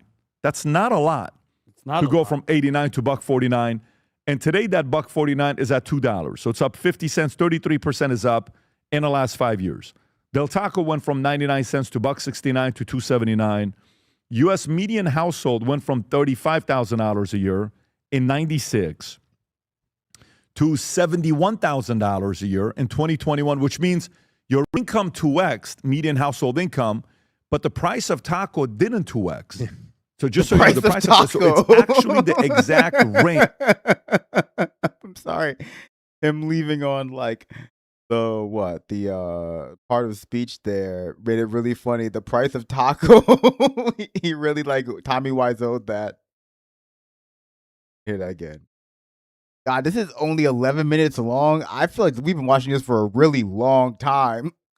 21, which means your income 2x, median household income, but the price of taco didn't 2x. So just so you know, the price of so it's actually the exact range of your income. And then today it's $84,000. And so $84,000, the last 5 years, the median income has only increased, say, 20%, where the price of a taco has increased 33%. So last 5 years, that kind of does make sense. And I think I'm with you, Tom, in a part of affordability. If you talk to young guys about not realizing what they're going through, there needs to be a message of both. It's all taco. You got to be able to understand how tough it is, but you also got to be able to challenge them at the same way. And we're going to see how this messaging is going to land midterms and 2028. This is a real topic of discussion that's going to come. Can you imagine right now if you're watching this, saying, are they really talking about burritos? Yeah. Yeah. How the hell does a burrito story go viral on X? Can I add to that, please? Can I say, first of all, out of all the cuisines around the world and dishes, burrito is the easiest thing to make. You just put it in there, warm it up, put some chicken on top and beans, done. And salad, whatever. So learn how to make that, and then you won't have a problem. I mean, anybody can make a burrito, even a blind person. So it's so to pay $20 because it's the brand. There's a shopping mall. There's a grocery store in Venice, California, where a medium-sized shake is $30. Okay, just berries, water, maybe some sugar, whatever. But people, because they live in LA, they like to be fancy. Oh, do you want to have a $30 shake? It's really good. It's the best in the world. You get out for two people at this grocery store, you will spend $1,000. $1,000 for two people at the grocery store. And they're building these because the celebrities go there. It's hot. It's the most expensive. It's the best fruit. It's this and that. Just get the fruit, wash it. What's it called? What's the name of this? I don't remember. It's in Venice Beach. Find out. It's. I was there last year because I don't live in California anymore. But I was training for my fight, and I passed by this place and I heard about it and I checked out. I didn't go inside, but we're talking about high prices right on Venice Beach, Venice Boulevard, and Abercrombie. Venice Beach, like Erewhon, yeah. I mean, look at the prices on this stuff. I mean, it's ridiculous. Like a little. How can we? You won't tell me where it is. 30, 40. I'm giving you some real numbers here because this is Are crazy. You? And they'll go there just because maybe the Kardashian went there or whoever went there, and they'll. No Kardashian. Yeah. How much is that thing?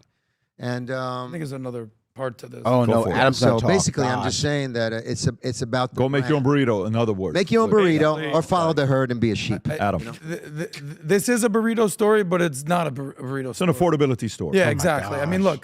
look, you go to Taco Bell, you said it's $3-4. You go to Chipotle, it's $10-12. You go to my spot, Bodega, it's $12 to $15, but it's the best burrito you ever had because we're in Miami and we're in Florida. Now, if you go to California, where they've raised the minimum wage to $25 an hour, how much you think your burrito is going to cost in California, guys? So if everyone fighting for minimum wage, they increase. I think that you could probably find a pretty fucking cheap burrito in California. Don't you? Don't you think that you could probably find a pretty cheap burrito if you looked for it in fucking California? Are you serious? Like, I get it that California is more expensive in some ways than Florida, but it's California.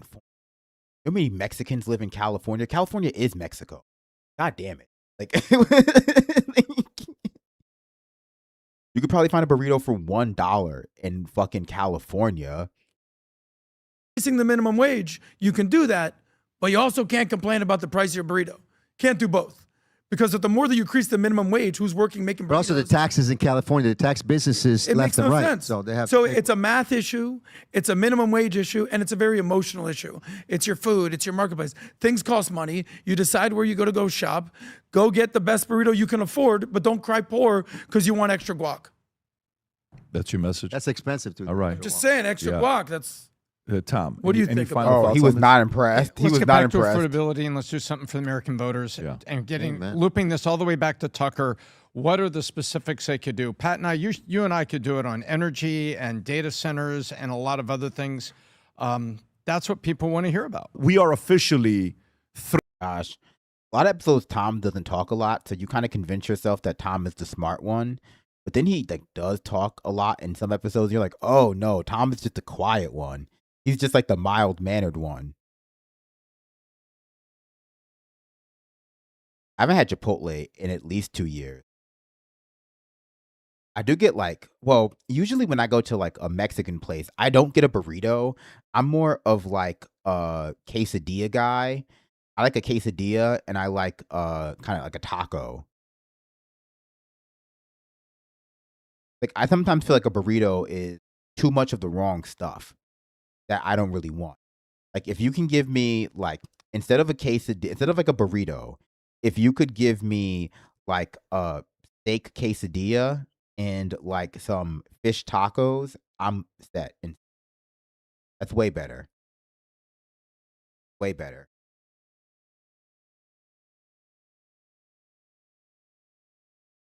Gosh, I could go for some loaded nachos too. Maybe I'll go to Taco Bell later.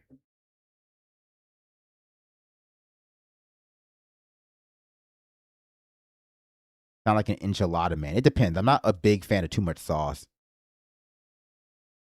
Have you gotten the new James Bond? No.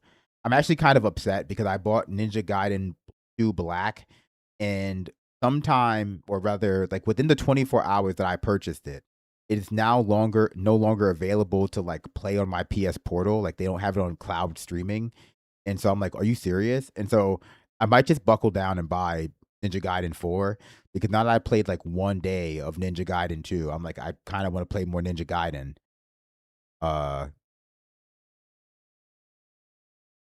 But I mean, I might also just buckle down and buy a game like Crimson Desert or Resident Evil 9 or James Bond. Those are like the main 3 I'm toying with.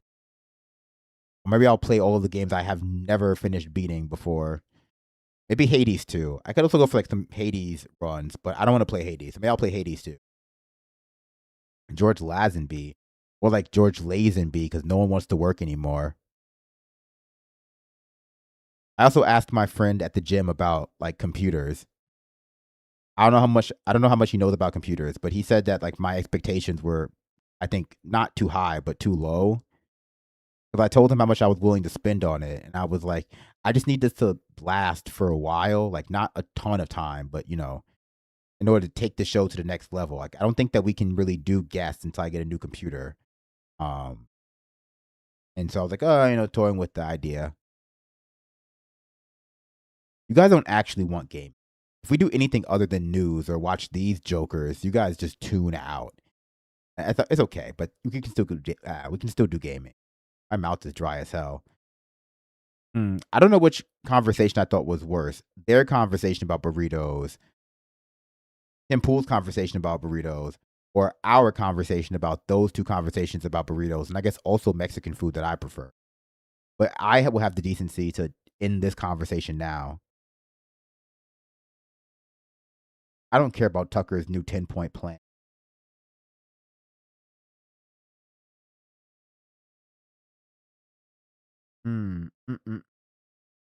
Let's turn it over to you and see what else I have in my little like toolkit at the same time.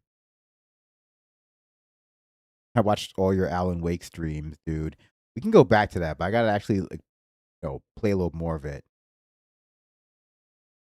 My fun folder. Oh, no, that's the from yesterday. Let's see.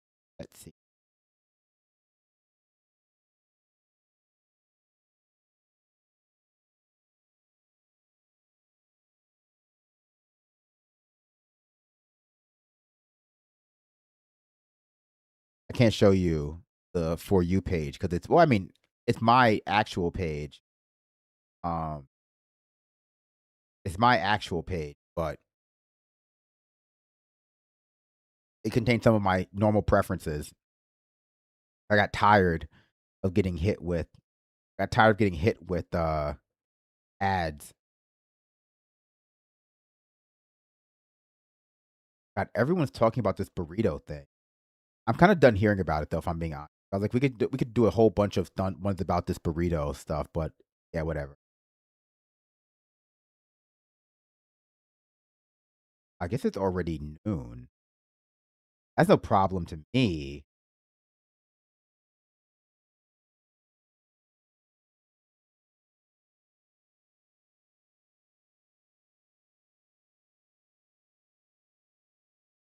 Damn, Brandon preferences must be legit. No.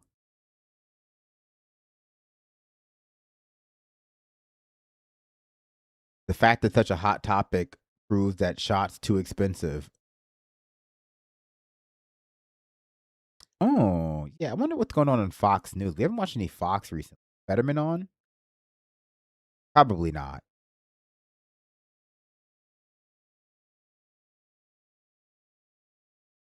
They're going to start pressuring Trump about the Strait of Hormuz. Yeah. Trump rejects Iranian tolls while pushing for Strait of Hormuz deal. Well, that's just not in the cards. They're going to toll the strait. Blanche is the new Attorney General. That's not fun. We should have real fun. Probably better to upgrade PC now. They're pricing people out of computer parts. I don't know. See, I was gonna wait hopefully until Black Friday, but it does feel like an unnecessarily long amount of time to wait given the size, consistency. Especially since, if nothing else, we'll have more people watching every day, right? From this point on, something crazy happens.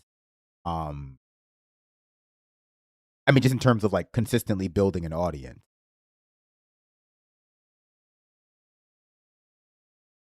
And so likely, we're transitioning into the period where it's like it's a real show that you have to take seriously. Maybe I'll have to stop wearing tank tops. How long till they give money to Jan Sixers? You mean more money? Or you mean like the what's it called? The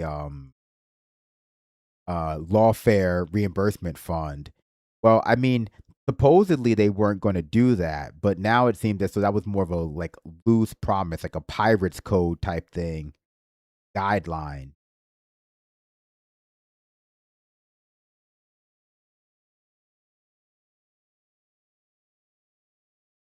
Real money, like burrito money. Yeah, soon we'll be making like enough money to buy a burrito after 1 hour of work. Whereas, they call it in America the good life, the middle class.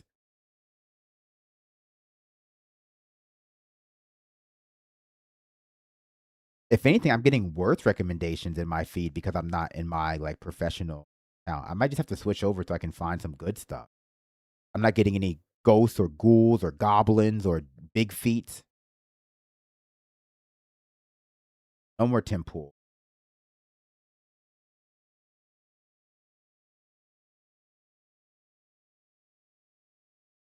Oh, well, what is Pearl doing? We haven't watched enough Pearl this. Pearl always slaps. I'm always, if she has like a whiteboard video.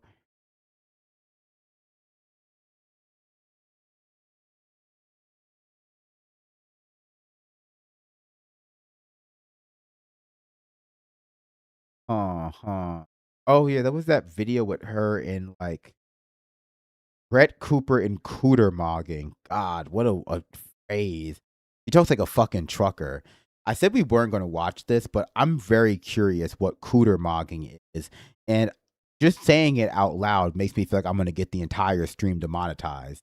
I've never been so sure something is derogatory. And we use the modifier mog all the time. But, you know, it just, you have to like find out what it means. She really hates Brett Cooper. She hates all of these girls who I think she would accuse them, and I think that she's not wrong about this, of basically being soft right-wing porn, right? A lot of these girls are just like shallow, and a lot of the men are doing the same thing. So don't get me wrong. A lot of right-wing content is essentially just like rage porn. A lot of right-wing content is essentially just like a type of shallow, a piece of media to get a shallow gratification for emotionally from that doesn't really challenge you. And when you intersect that with like pretty women, in that, excuse me for being descriptive, like women that they would find to be pretty, to be, I guess, more descriptive. It takes on like a more erotic edge to it. And I think Pearl is very critical of that because she just like hates women like very purely and I guess in a non-sexual way. And so she still sees that as like women getting roles that men should have, I imagine. Like when Brett Cooper is doing this, like that's a role a man should have. But I don't think the guys who like maybe watch this want that, if you know what I mean. I agree with her, I think, in principle, that it's like there is like a psychosexual element to this. But like, well, and also like her own jealousy obviously is motivating it. Don't let me undersell that. But yeah, it is just very like a very pure hatred. But I still want to know what this means. So I'm not Cooter Mogging. I'm not trying to. Let's check this out. I don't think it's a secret that these OF girls are pretending to be right wing now. Sophia Rain was tweeting at Nick Fuentes. There's a market. All right. What's up, guys? Welcome to my reaction series. So for years, Brett Cooper has been running cover for women and giving the most softball, middle of the road takes, right?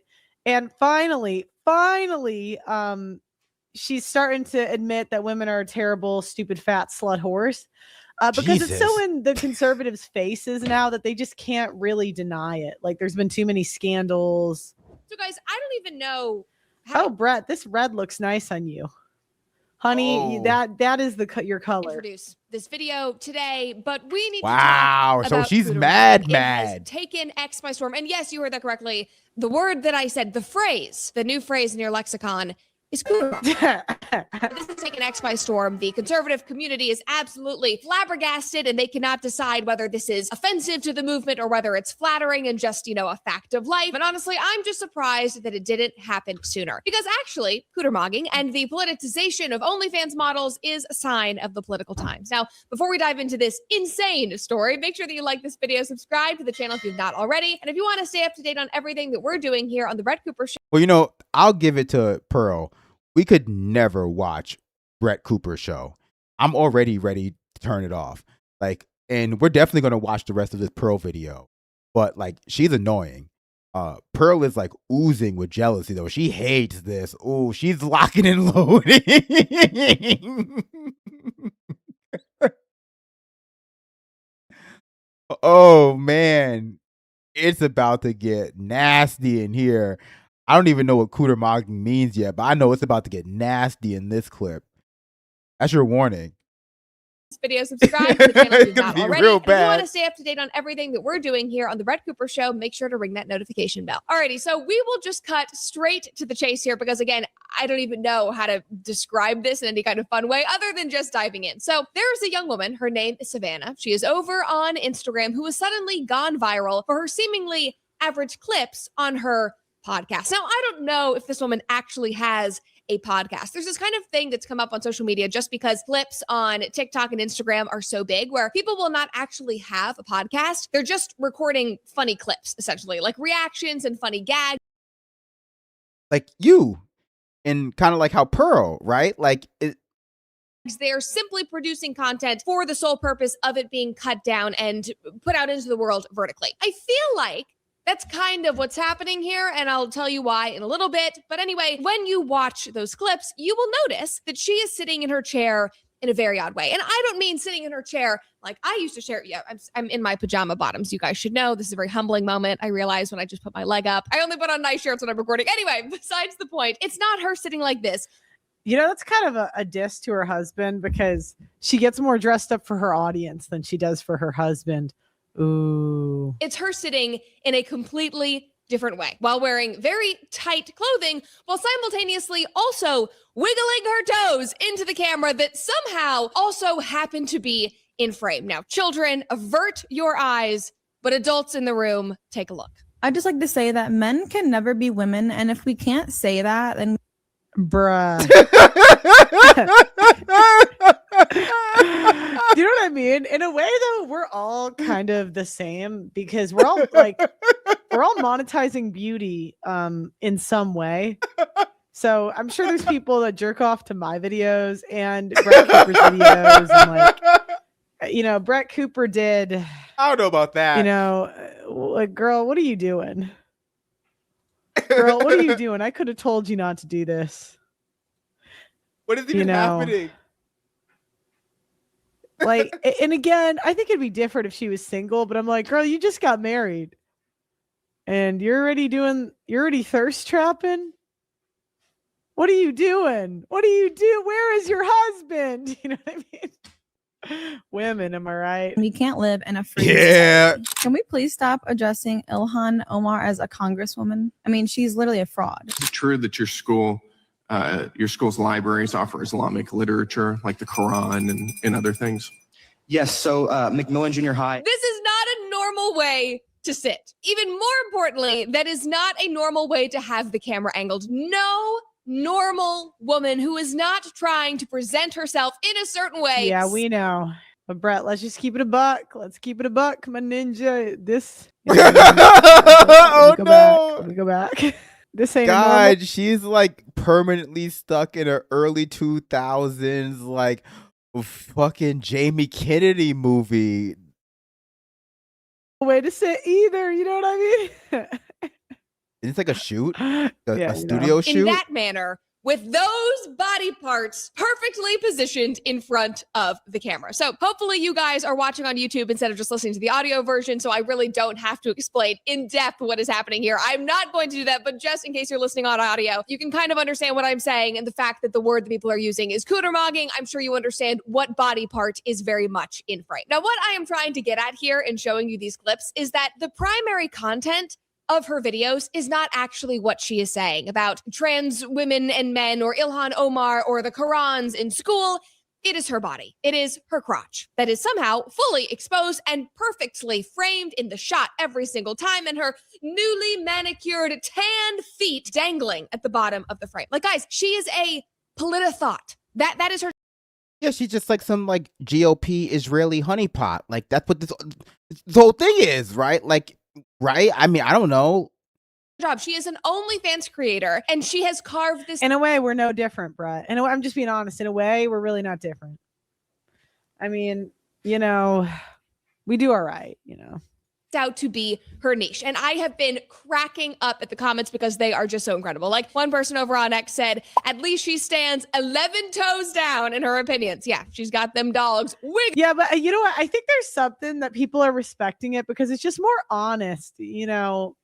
It's, you know, okay, because girls like Brett, like me, we'll just thirst trap a little bit, right? And then say, oh,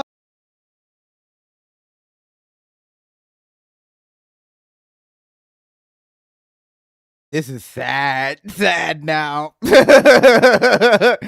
Oh no. This got sad now. Uh-oh. Come on.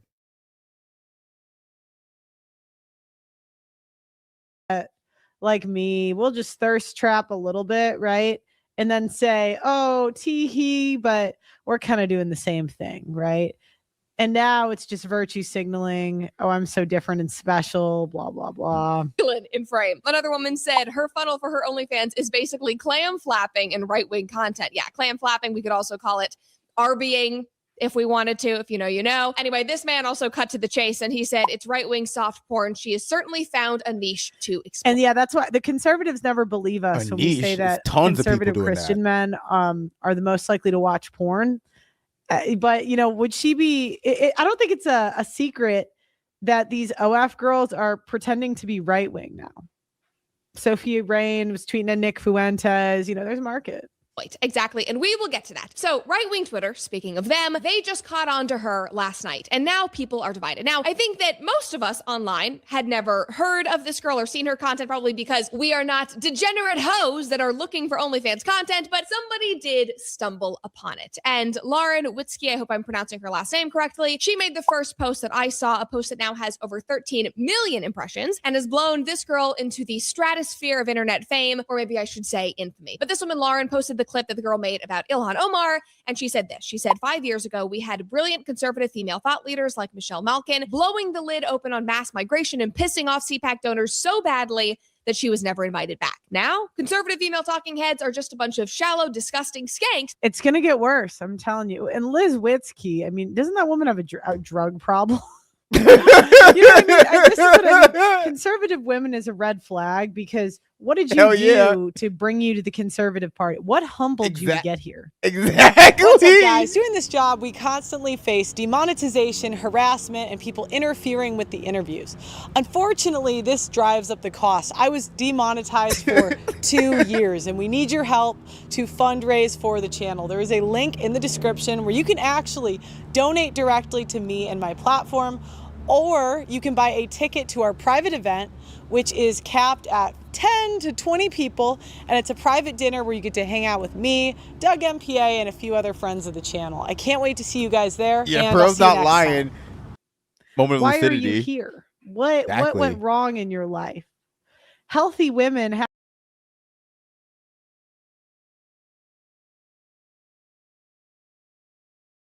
I'm not going to give you my normal spiel about like not liking body language analysis. I'm just going to do a few like stills. I'm going to do a few stills or, you know, a little playthrough here. See if you notice anything about her body language when she talks about this. Other friends of the channel. I can't wait to see you guys there, and I'll see you next time. Why are you here? What went wrong in your life? Healthy women, happy women are just liberal slut whores and then, you know, humbled and then become conservative. Spewing low IQ talking points about Muslims, disgusting. On the flip side, Jesse Kelly, who is also a big commentator, he tweeted about this and he said, I keep seeing that video of that dime talking about politics and everybody complaining about it. Why? Hot chick privilege is real. It is the most elite privilege to have. It will get you access to things way beyond your skill set. It has always been this way. Yeah, and Brett's got it too, right? You have not hot because we're in the mid category, cute girl privilege, you know? Always will be. And even though the situation goes a little bit deeper than just hot chick privilege. This video is crazy. I'm not going to be able to cut this one up. Not just because of all my cackling, but this is some nasty work. This is some real like insight. I guess, yeah, you know, ultimately that's the big thing about those kinds of like looks maxing hierarchy communities, because it doesn't put you at the top, but it forces people who you would otherwise have to accept are better looking in your opinion than you. It forces them closer to you in proximity. It really is just another form of those like like, you know, those hierarchies that we have in our society that are so prevalent, right? It's never about, for some people, getting to the top. It's just about shrinking their distance from the top so that they feel as though they're closer to it or closer to other people who are successful than they feel from the bottom. And yeah, it's just like, come on. He's not wrong about the situation. But I guess what I want to speak to right now, or I guess the situation that I want to address, is the conservatives on X who are freaking out over this, who are so upset about the women in this space, who believe that the Savannah girl is any true thought leader. Not meaning thought in the beamable way, but, you know, THOUGT, that thought, or that her relevance is any more significant than it actually is. Like, your relevance isn't significant either, Brett. I just want to be clear. We are all irrelevant. All of us. We are not relevant in the slightest. Going back to Lauren's initial post, which is the one that went viral and, you know, got everybody's attention. 5 years ago, we had a brilliant, And I'm sorry, and maybe my elders in this world will cringe when I say this, but in reading her post, I literally had to stop and Google who Michelle Malkin is after she referenced her in that tweet. Like, that is. I don't know. I feel like Pearl's reaction content is also kind of depressing. I don't know what I was expecting. I thought it wouldn't be as depressing as her sort of like casual, like reclining vlogs or her like whiteboard videos, but these are also like extremely low energy and depressing. Like, she's like playing tic-tac-toe with herself and just like every so often throwing out a misogynist slur. Yeah, like Michelle Malkin. Remember that psycho? Is not to say that Michelle She's did not totally do black-pilled incredible now. work exposing things and fighting for our country, but like right now, if I'm being honest, things have changed in the media landscape. Things have changed in politics, and I could confidently say that I would not have been able to pick Michelle out of a lineup. And now that I am re-internet acquainted with her, I actually think that it's quite dumb and maybe even offensive to compare somebody of her seriousness and caliber to this teleprompter reading. Yeah, fucking Brett Cooper's annoying like Ben Shapiro too. Like, I can't believe people watch this. Instagram OnlyFans thought. Yeah, Like, yeah, I mean, it's like Brett's comparing annoying, apples to for oranges to me, and sure. it just says that somebody maybe doesn't really understand the digital landscape or what Savannah is very obviously doing here. Again, Savannah is not in the business. There's so many of jumps and politics. cuts and She like is not zooms a and shit. conservative. Neither are you. Neither am I. You know, none of us really. It's marketing. Beauty. Commentator. Hopefully somebody does not invite her to CPAC or any of those I'm chopped, so I think I'm like the fat chick, you know. conferences, because what she is doing here is not that. She is in the business of her OnlyFans, which you can literally see right here. You click the link in her bio. It's the only link there, and it takes you to her OnlyFans, her VIP OnlyFans. And everything that you see publicly on social media funnels directly into that. And it is not unusual for these models or porn stars, sex workers. It's so funny that you have to like, right, because they're so dumb, you have to explain to them that something is porn. Like, you know how stupid you have to be to not realize that, like, that's porn? Like I said, you know, my expanded definition of porn obviously includes a lot of stuff that people just consider to be, like, normal, sometimes critical coverage of stuff. But, like, you know, it's crazy that you can't tell, like, you're looking at pornography sometimes. That's how, like, rattled people's minds are. Like, how, like, atrophied their senses are. Workers to have a niche. I mean, like just the other day, I was scrolling on Reels and I saw a video of a girl making pottery. And I don't think I even posted about this, but my sister-in-law and I did a pottery class a couple of months ago. And so now I've been fed all of this, you know, pottery content. My phone is listening to me. So I've been liking all of it and interacting with it. And so this video comes up and I'm watching it and then bam! Like literally, I'm like, oh my eyes, this girl. Jesus. Okay. I'm sorry. We can't listen to, like, Brett Cooper anymore. God damn.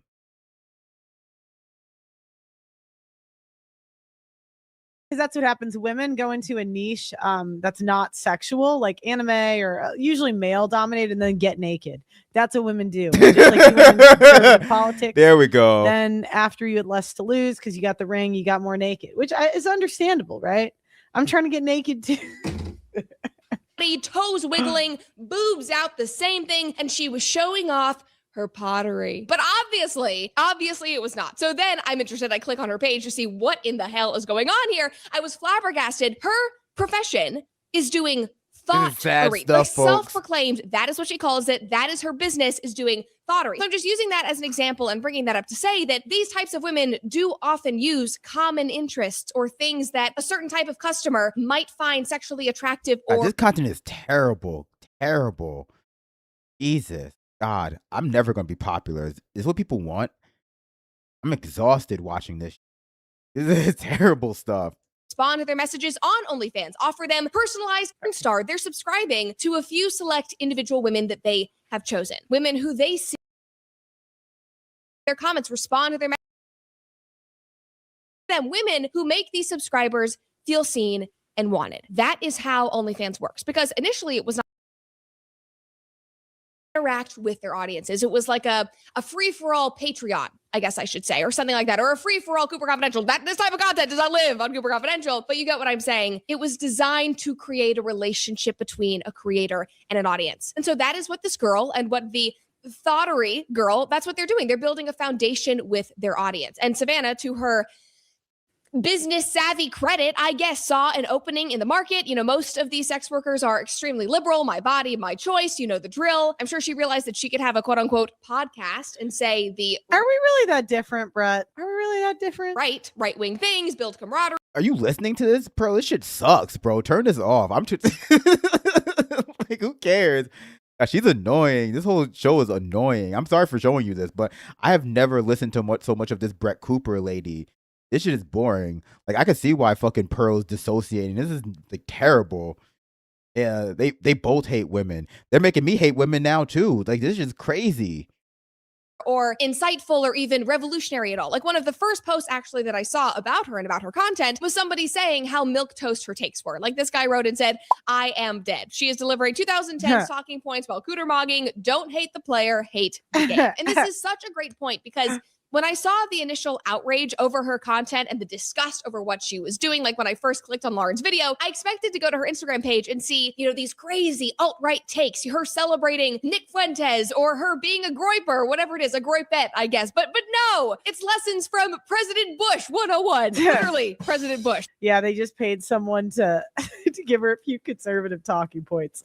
But that's what I mean. Conservative party is sexually inexperienced men in general. So they're a pretty good target for sluttery. So anyways, all right, guys, I love you. Thanks for watching, Brett. Great episode, Pearl. Great episode. A lot of real insight into the conservative mind and also your mind. Great video.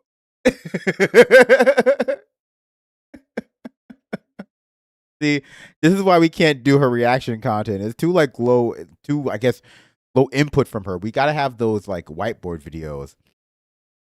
In fact, have we missed any of those? This made me really want to do a Pearl video. I'm sorry. I'm such a fan of her work now. She's so funny to me. But these reaction videos are mid. And I don't want to hear her do any of that stupid like on the street stuff. Do we have any like whiteboard videos? Maybe we'll do another one. And others said men are horses. What? Tate brothers arrested.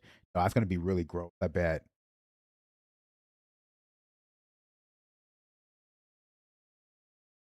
Bro's crazy. Bro's crazy funny. Looks like we don't have any. Oh yeah, I guess she moved. She moved and doesn't do the whiteboard video. Before that did not. That's a shame. You know what I mean? I love the whiteboard video.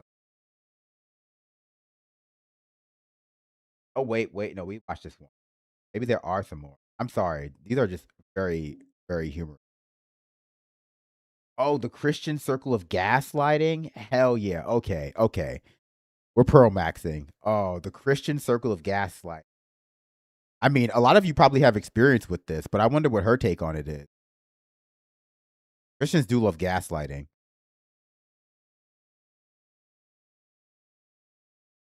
What's up, guys? Welcome to my YouTube channel. Today, I want to explain to the well-meaning Christians on this app why you guys are particularly insufferable. So, my background is that I interviewed 1,000 women in London in my 2023 YouTube show. And I interviewed women of all denominations and backgrounds. And one thing I came to find out was that women are women. Women's life choices are not necessarily different or better, no matter the cultural background, the socioeconomic background, or the race.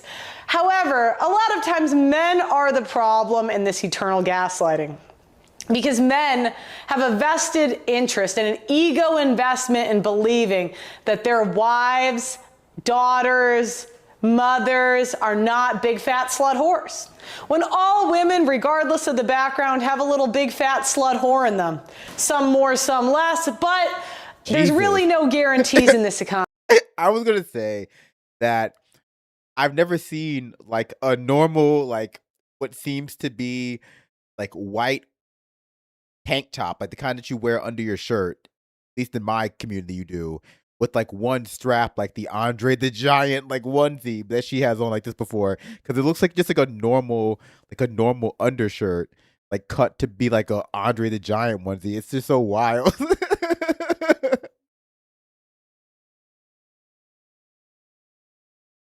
Economy. So anyways, moving on. One thing I noticed was that when I had a generalization that was made about women, there would be these things called white knights that would come to their defense. Now, a white knight is somebody that is defending a woman for no reason that he's not related to, and he doesn't even get sex out of. It's a man with no self-respect.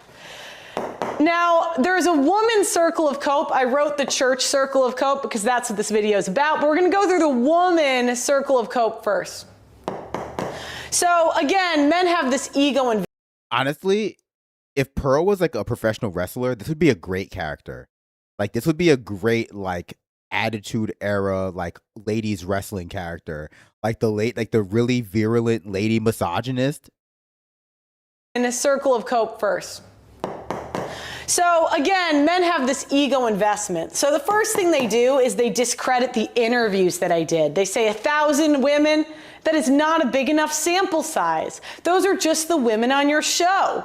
And they kind of have this cope where they go through, it's the race of the women, the social class of the women, it's the questions you're asking the women, it's just the women that go on podcasts. So when I say, hey, I'm sorry, I've gotten out of pace with these super chats because I've just been like hypnotized by how funny this is.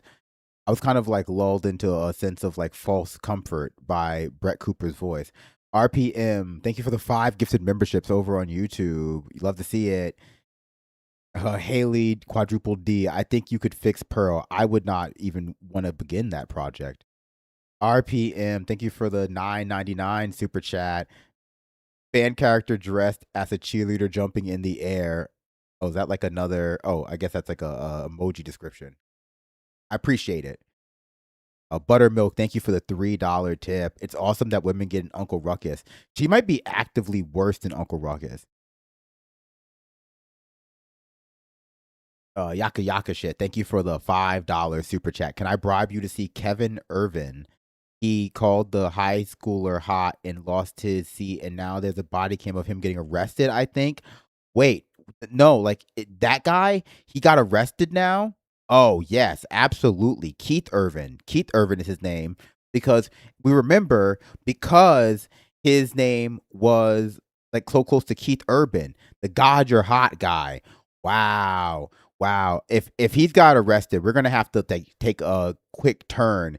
We'll get back around to this Pearl video. If this man was arrested on body cam, we have got to watch this right now because I have not been able to have a good night's sleep, folks, while this man has been out there on the streets. Ever since we watched that video, and I hope they play it again so you don't feel sorry for him while he's being arrested. He was charged with assault. I'm not seeing any like arrest.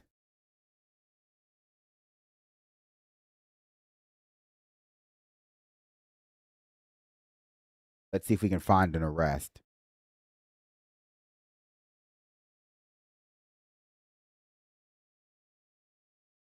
Let's see. I'm not seeing an arrest. Getting my hopes up.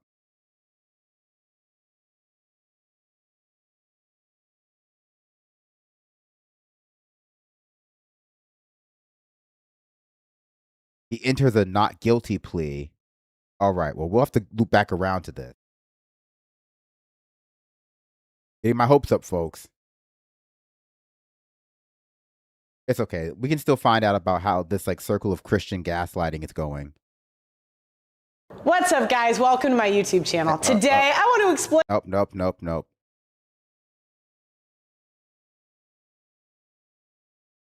That's not Carl Urban. That's true.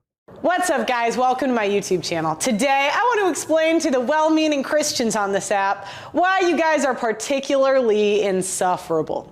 So, my background is that I interviewed 1,000 women in London in my 2023 YouTube show. And I interviewed women of all denominations and backgrounds. And one thing I came to find out was that women are women. Women's life choices are not necessarily different or better, no matter the cultural background, the socioeconomic background, or the race. However, a lot of times men are the problem in this eternal gaslighting. Because men have a vested interest and an ego investment in believing that their wives, daughters, mothers are not big fat slut whores. When all women, regardless of the background, have a little big fat slut whore in them. Some more, some less, but there's really no guarantees in this economy. So anyways, moving on. One thing I noticed was that when I had a generalization that was made about women, there would be these things called white knights that would come to their defense. Now, a white knight is somebody that is defending a woman for no reason that he's not related to, and he doesn't even get sex out of. It's a man with no self-respect.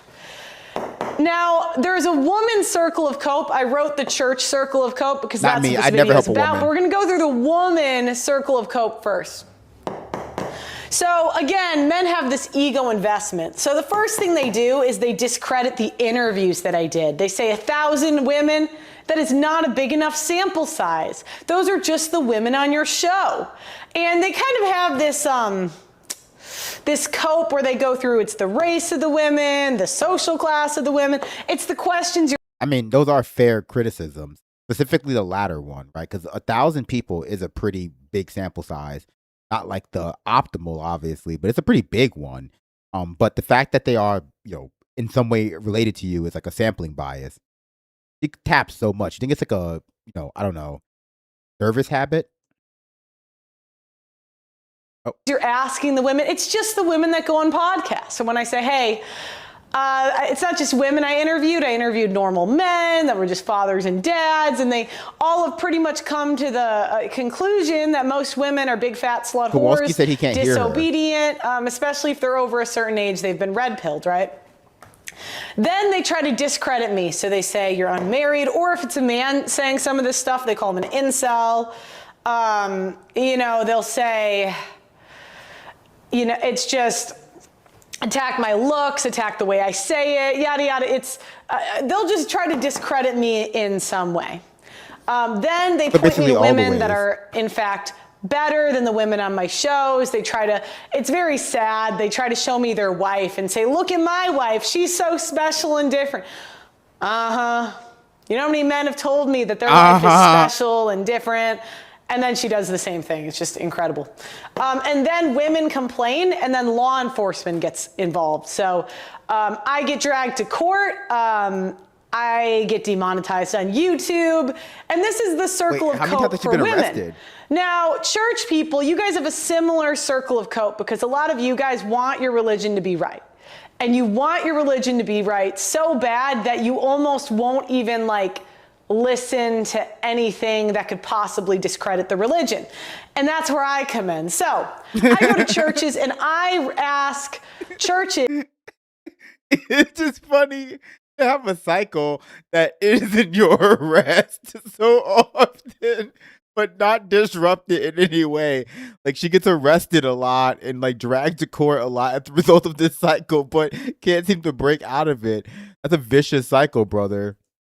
Is if they believe that women should obey men, or wives should obey their husbands. Now, to me, this is the antithesis or the culmination or whatever, I can't say words, excuse me, of feminism. So to me, feminism really is saying that women and men are equal and have equal authority starting in the home when women are subordinates. And to me, a church that cannot say loudly with its chest that women are below men, that women should be obedient to men, it's not a real church, and they're lying. How to say things loudly. The reason I think this is because, you're supposed to go to your church for the truth. And if the church is more worried about their reputation, about money, if they are not even brave enough to give an answer on camera, then I have to conclude that they're a bunch of, I don't want to say the P word, but Jesus and the apostles, from what I understand,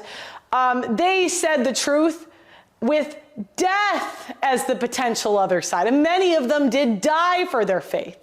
And to me, you're not really a real Christian if you don't put your money where your mouth is and you're afraid of some women complaining at. She pronounces words so strangely sometimes. You guys notice that? You notice how she pronounces words sometimes? I don't think I've ever heard anyone do it so consistently, so weirdly. Like, yeah, she always puts emphasis on the wrong syllable, but also extends them. It's very, very strange. Yeah, now she's self-censoring. Church. So the issue we have in a modern society is women make 85% of consumer buying decisions.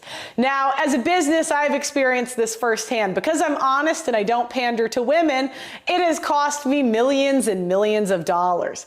I could have an amazing YouTube show where I just tell women that he doesn't deserve you, you're so special and amazing and awesome, and I would make way more money. And the churches have really figured this out. So they go to the churches, they say, ladies, the men don't deserve you, make them wait for marriage, make sure he's a real godly man, without even requiring or asking if she's a real godly woman. How is this any different or better than call her daddy? I would argue it's not. So the church circle of cope, they mostly care about being. Does this microphone even work, you think? It just doesn't seem to be picking it up very well. It feels like she's yelling to like the microphone on the camera. Being right. And they care about being right despite any facts, data, statistic, or real life examples that are different. So the first thing they do is they try to discredit my interviews. So I go to, first they say, Pearl, that's just. Wait, we're back at the beginning again of the cycle? Oh, I mean, I guess it is a cycle, but I didn't think she was going to start the whole video over again. It's like a bit. Just insert, the Baptist church, or that's just that church or that church. You are not going to the right churches. So then I go to their church and they say, well, you didn't interview the right people from my church. You should have interviewed that person or that person. And to that I say, if I'm a teacher and I have a classroom, isn't it kind of the person in the front's job to make sure they're learning and they understand it? And if they're not, why aren't you yelling at the teacher? Stop yelling at Pearl. What did I do? Okay, so they say it's how I did the interviews, the race of the people I interviewed, the social class, or the questions I asked. Then they go on, and this is where Christians become particularly insufferable. So they call you a fornicator, a degenerate, and an incel or unmarried, even though most of the people calling you that have done the same thing. So many times, Christians will call, overweight Christians call fornicators and degenerates, people that have sex outside of marriage, they imply that they're somehow more moral when nobody's asking, you know what I mean? Because they're fat? I don't understand. I didn't really get that one.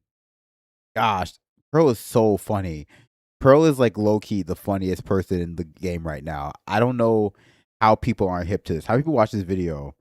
36,000, Jesus, like on a 2 million account. I hope I'm not getting 36,000 hits on my videos. We have 2 million subscribers. But like, yeah, Pearl is like the funniest. Like compared to how boring that Tim Pool video was, we could watch Pearl whiteboard videos all day and I would still find them funny. They are so funny. The fact that she started the cycle over again to explain it over again, basically exactly verbatim as badly the first time. It's like, what more could you want from this whole thing? They also try to prove they're smart. So they come at you and they pick a random Bible verse and they say, oh, I know this Bible verse. Do you know that Bible verse? Blah, blah, blah, blah, blah.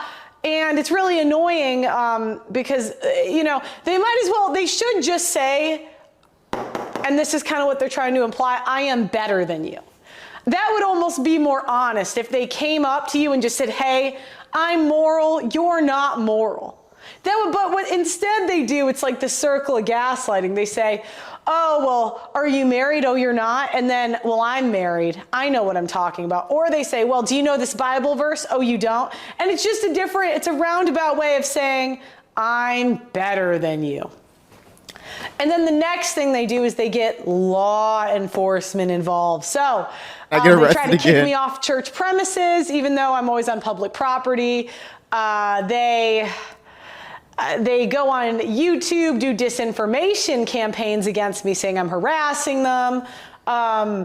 They go through all of these steps instead of, and here's the Christians, I'm giving you guys an answer. So, there's two options here, right? They could get law enforcement involved, say they're better than me in a roundabout way. They might ask if you're a believer, or they could blame Pearl, double down, gaslight. So say it's just the churches you go to. You're wrong. My church is the one true church, even though half of my priests and pastors say things that aren't true, right? Or option A could be admit flaws and maybe this video is wild. This is such a wild video. get on the pastors to do a better job. The people you're paying. Or B, they blame Pearl, double down, gaslight, and call the cops. So, Christians, if you were wondering why you guys are particularly insufferable, I mean no ill will. I really hope you guys figure it out so the more normal people can rejoin the church. Like the video, subscribe to the channel, ring that notification bell, and I'll see you next time. Number one, blame Pearl. We gotta put that on merch. That's so funny. Number one, blame Pearl. Number two, double down.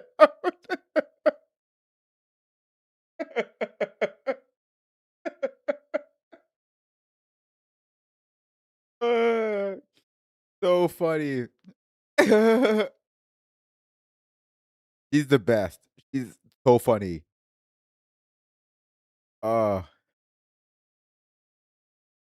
Hashtag blame Pearl.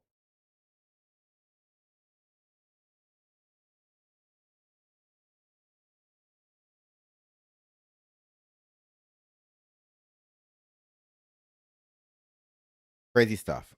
Crazy stuff. Okay. Okay. Shall we do one more and then get out of here? Have I taken up too much of your time? Do you have anywhere else to be? Do one more. Not one more Pearl video. I know that's kind of alienating. Her voice can be a little bit much.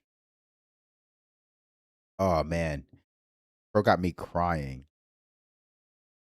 Oh. No. We've been putting it off. And can you find someone with a nice video voice? Okay, well, hold on one.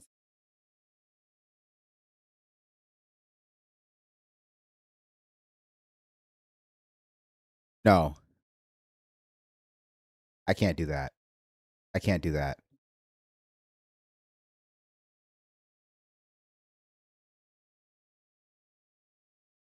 But I can at the very least not show you. I can at the very least not show you Russell Brand today.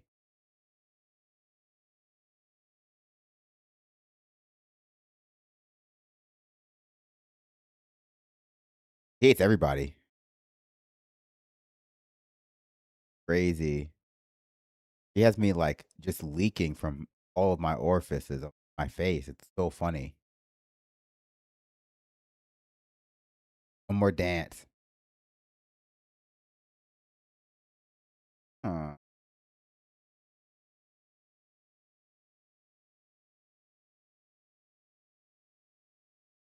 Oh. Okay. Okay. So this person's voice is annoying. It's not mine, but it's also going to be incredibly crazy. But in an entirely different way. Yeah. So why don't we turn over maybe to our friend who we haven't checked in with a while? Tell us. Always forget the acronym.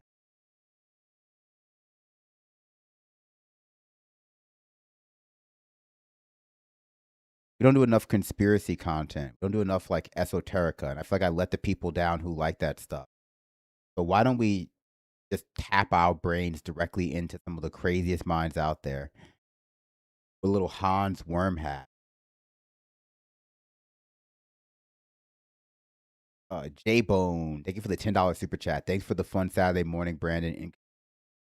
Oh, I'm glad you sent that in before you heard what I was going to show you. So we've watched this guy before. Let's get some W's. We've watched some stuff from Hans Wormhat before. He's insane. I think that's the easiest way to say it. He's kind of insane. You're going to notice that basically immediately. He's the guy who thinks that all animals not in the Bible are fake. And so I guess we're going to find out what things are changing. But if that doesn't work, we're going to find out how Discord is opening the mark of the beast. Whichever one. I love a little Mandela effect stuff. This video is kind of a follow-up to yesterday's video. I just have a few more things that I forgot to mention. But first, I want to focus on something that could be changing with respect to YouTube. So please... Oh, wait, no, not this one. Sorry. I got that. I got my titles mistaken.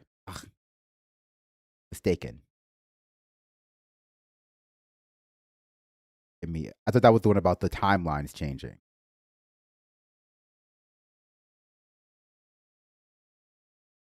Oh, actually, you know what?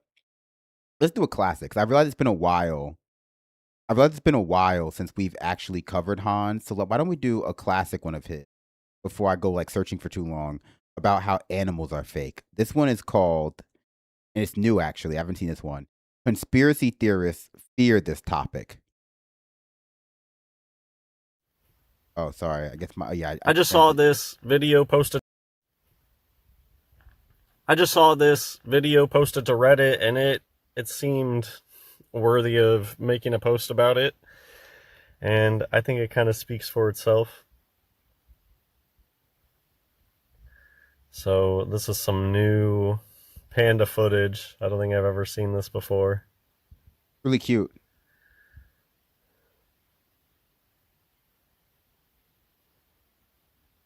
He's going to go off on this panda. I honestly didn't even watch the video all the way through. I'm seeing this part for the first time.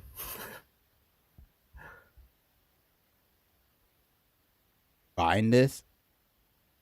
Wow, majestic. Oh, that foot looked so awkward at the end. It looked like totally flat-footed. Did you see that? The quality's so bad, though. That looks like a boot at the end. Anyways, let's read the comments. Just posting something really quick today. If you don't know, I believe that pandas are fursuits. It's like what school mascots, think of like the mascot suit. That's what a panda suit is.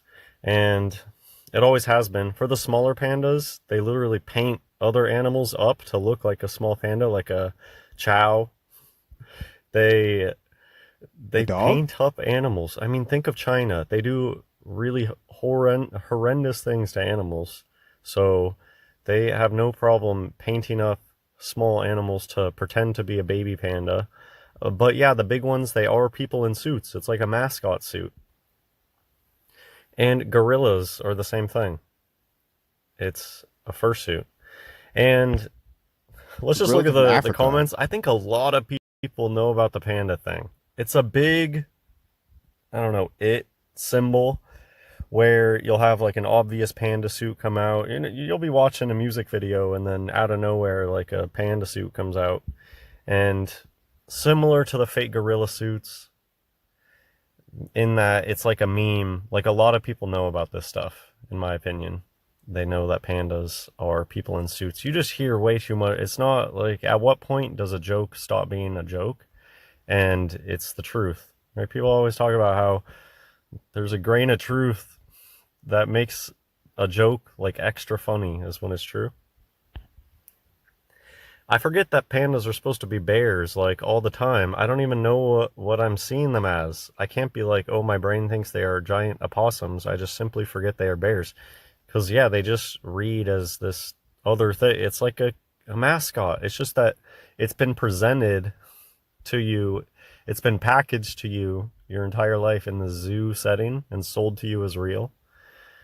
But it gives that weird, uncanny vibe to it in the same way that a mascot is not like, if you had a bear mascot, it's going to give you different vibes than a real bear.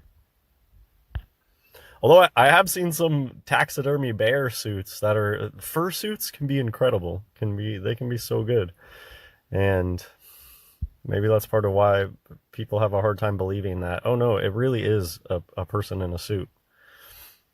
I think people don't know how good a fursuit can look. Just look at what special effects departments, these are expensive suits. It's not cheap. And that's why a lot of times when you Chinese see engineering, like China the quality. Illuminati members who knew about this stuff, right? They buy like a bad looking gorilla suit, or they buy a really cheesy looking panda suit. Because these real suits are super, super expensive. And I have a huge backlog of videos on gorilla suits, chimp suits, orangutan suits, and it's a rich history. A huge backlog. I actually know somebody, one of my friends growing up, he would always brag about how, oh, my great grandpa was a gorilla actor back in old Hollywood. It's been going on a long time. That panda is wearing mitts and shoes. It really did look like just straight up shoes at the end. Flat-footed. The quality was so bad. So it's kind of hard to say, but it really did look like totally flat-bottomed shoes. How sure are we that it's not just a guy in a panda suit? Nah, that's a human in a panda suit. You can't fool me. Just a random fact about pandas is that every panda on Earth is owned by China. How does that work? Oh, and yeah, they can't really make babies because they're under contract with China. Like, nah, you're not allowed to make your own panda. If you're in on this joke, make your own and you're getting panda. the donation So much for money China not here, respecting IP. They probably make stupid amounts of money with their fake animals. Like, donate to the orangutan, donate to the chimpanzee, donate to the panda.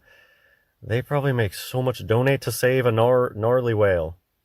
Can't even imagine the millions of dollars that they've siphoned through these fake animal funds. It's crazy. You can imagine the country is a friend of China if it has pandas. Nothing fabulous, just a fact. Anyways, yeah, when have you ever heard of ownership over animals in that kind of way? It's because it's not an animal. Those suits, very expensive, tens of thousands of dollars, maybe probably more for some of them. I think probably a panda would cost you more than a lifelike panda suit would, considering how rare they are.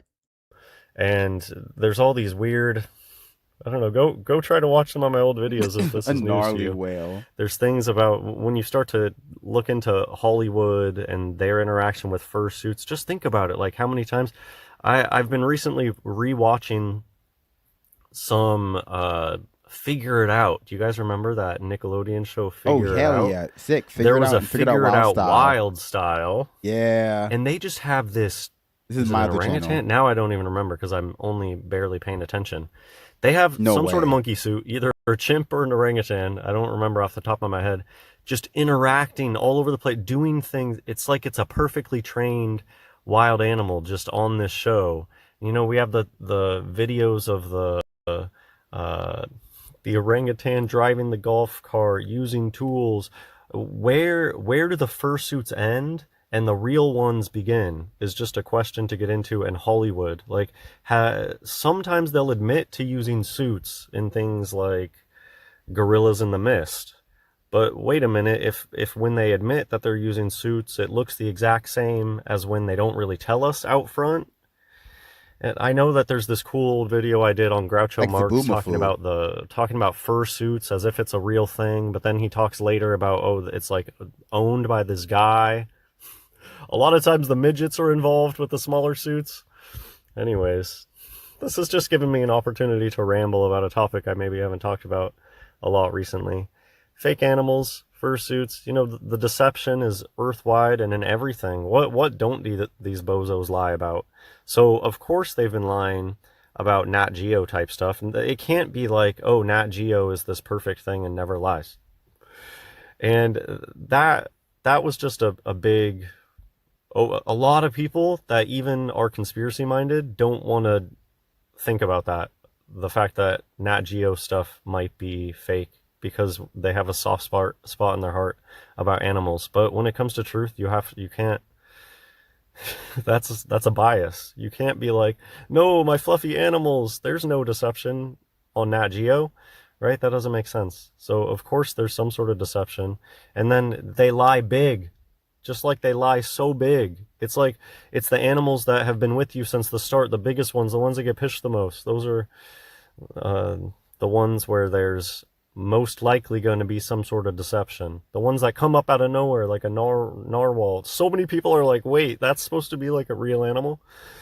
Anyways. Yeah, I just don't hear enough people talk about this, other than the jokesters themselves, other than the people that already know, that love to comment about, oh, it's a drunk person in a fursuit.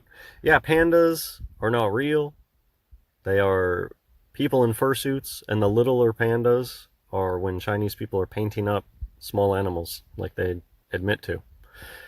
All right, that's it for this video. God bless everyone. God bless you all. How did we end up here? Rise of feminized worship. Feminization of worship move. I switched back over to my work account, aka the streams account, in case you're wondering.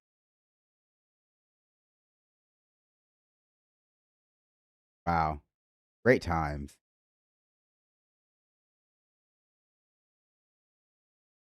Let's do a few chats and get out of here.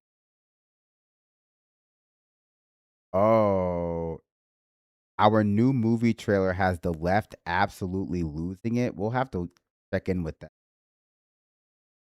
I was absolutely... What if he included me in the video?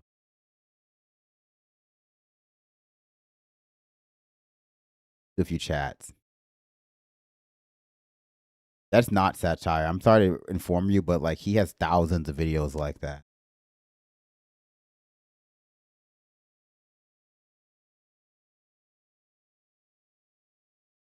Is there a list of animals mentioned in the Bible handy? I mean, he doesn't believe in most animals. I'll just like leave it at that. Like if it's not explicitly mentioned in the Bible, like you could probably think off the top of your head the kinds of animals mentioned in the Bible. If it's not one of those, he doesn't believe in it.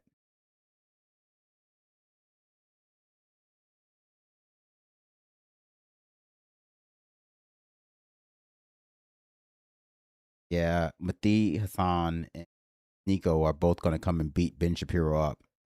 But they have to find him in all like the nooks and crannies of his house first, right? Tapirs are not in the Bible. Neither are capybaras or alpacas or llamas. All not in the Bible.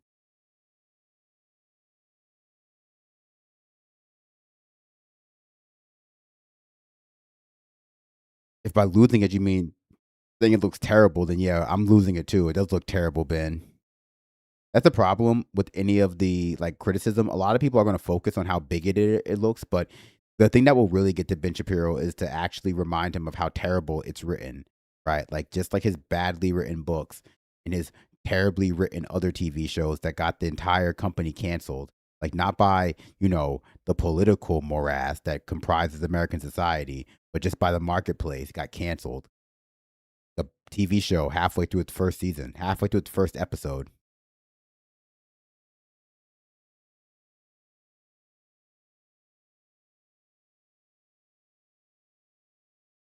We are very fun towards the end. Oh, that's right. I said I wouldn't show you Russell. I didn't show you Russell. But if he doesn't have a new episode of Sunday Service out by next week, we're going to have to just like put an end to our series with reviewing of the first episode and then putting a pin in it.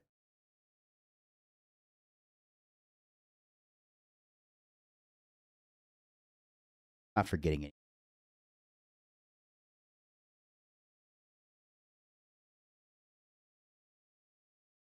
Cycle of Pearl getting arrested is a better name for that cycle.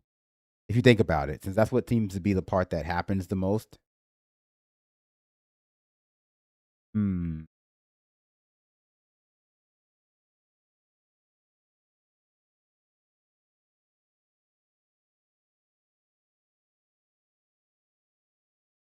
Great Catter Day. I appreciate that. Jason.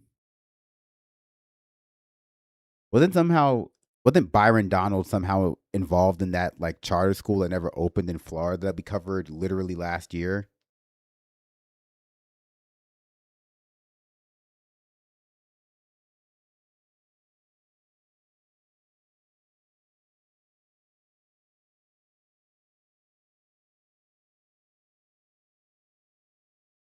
Happy Bears are an AI creation. AI is a satanic. Ratterday. That just sounds like Scooby-Doo saying Saturday.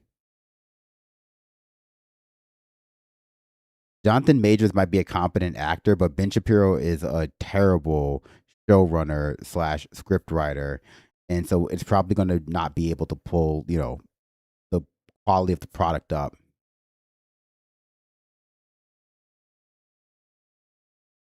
His wife was like the lead of it. Oh, well, that's nothing then.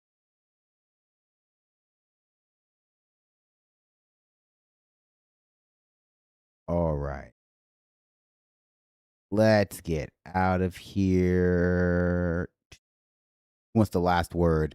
Who wants the last word? Can't be cootermogging.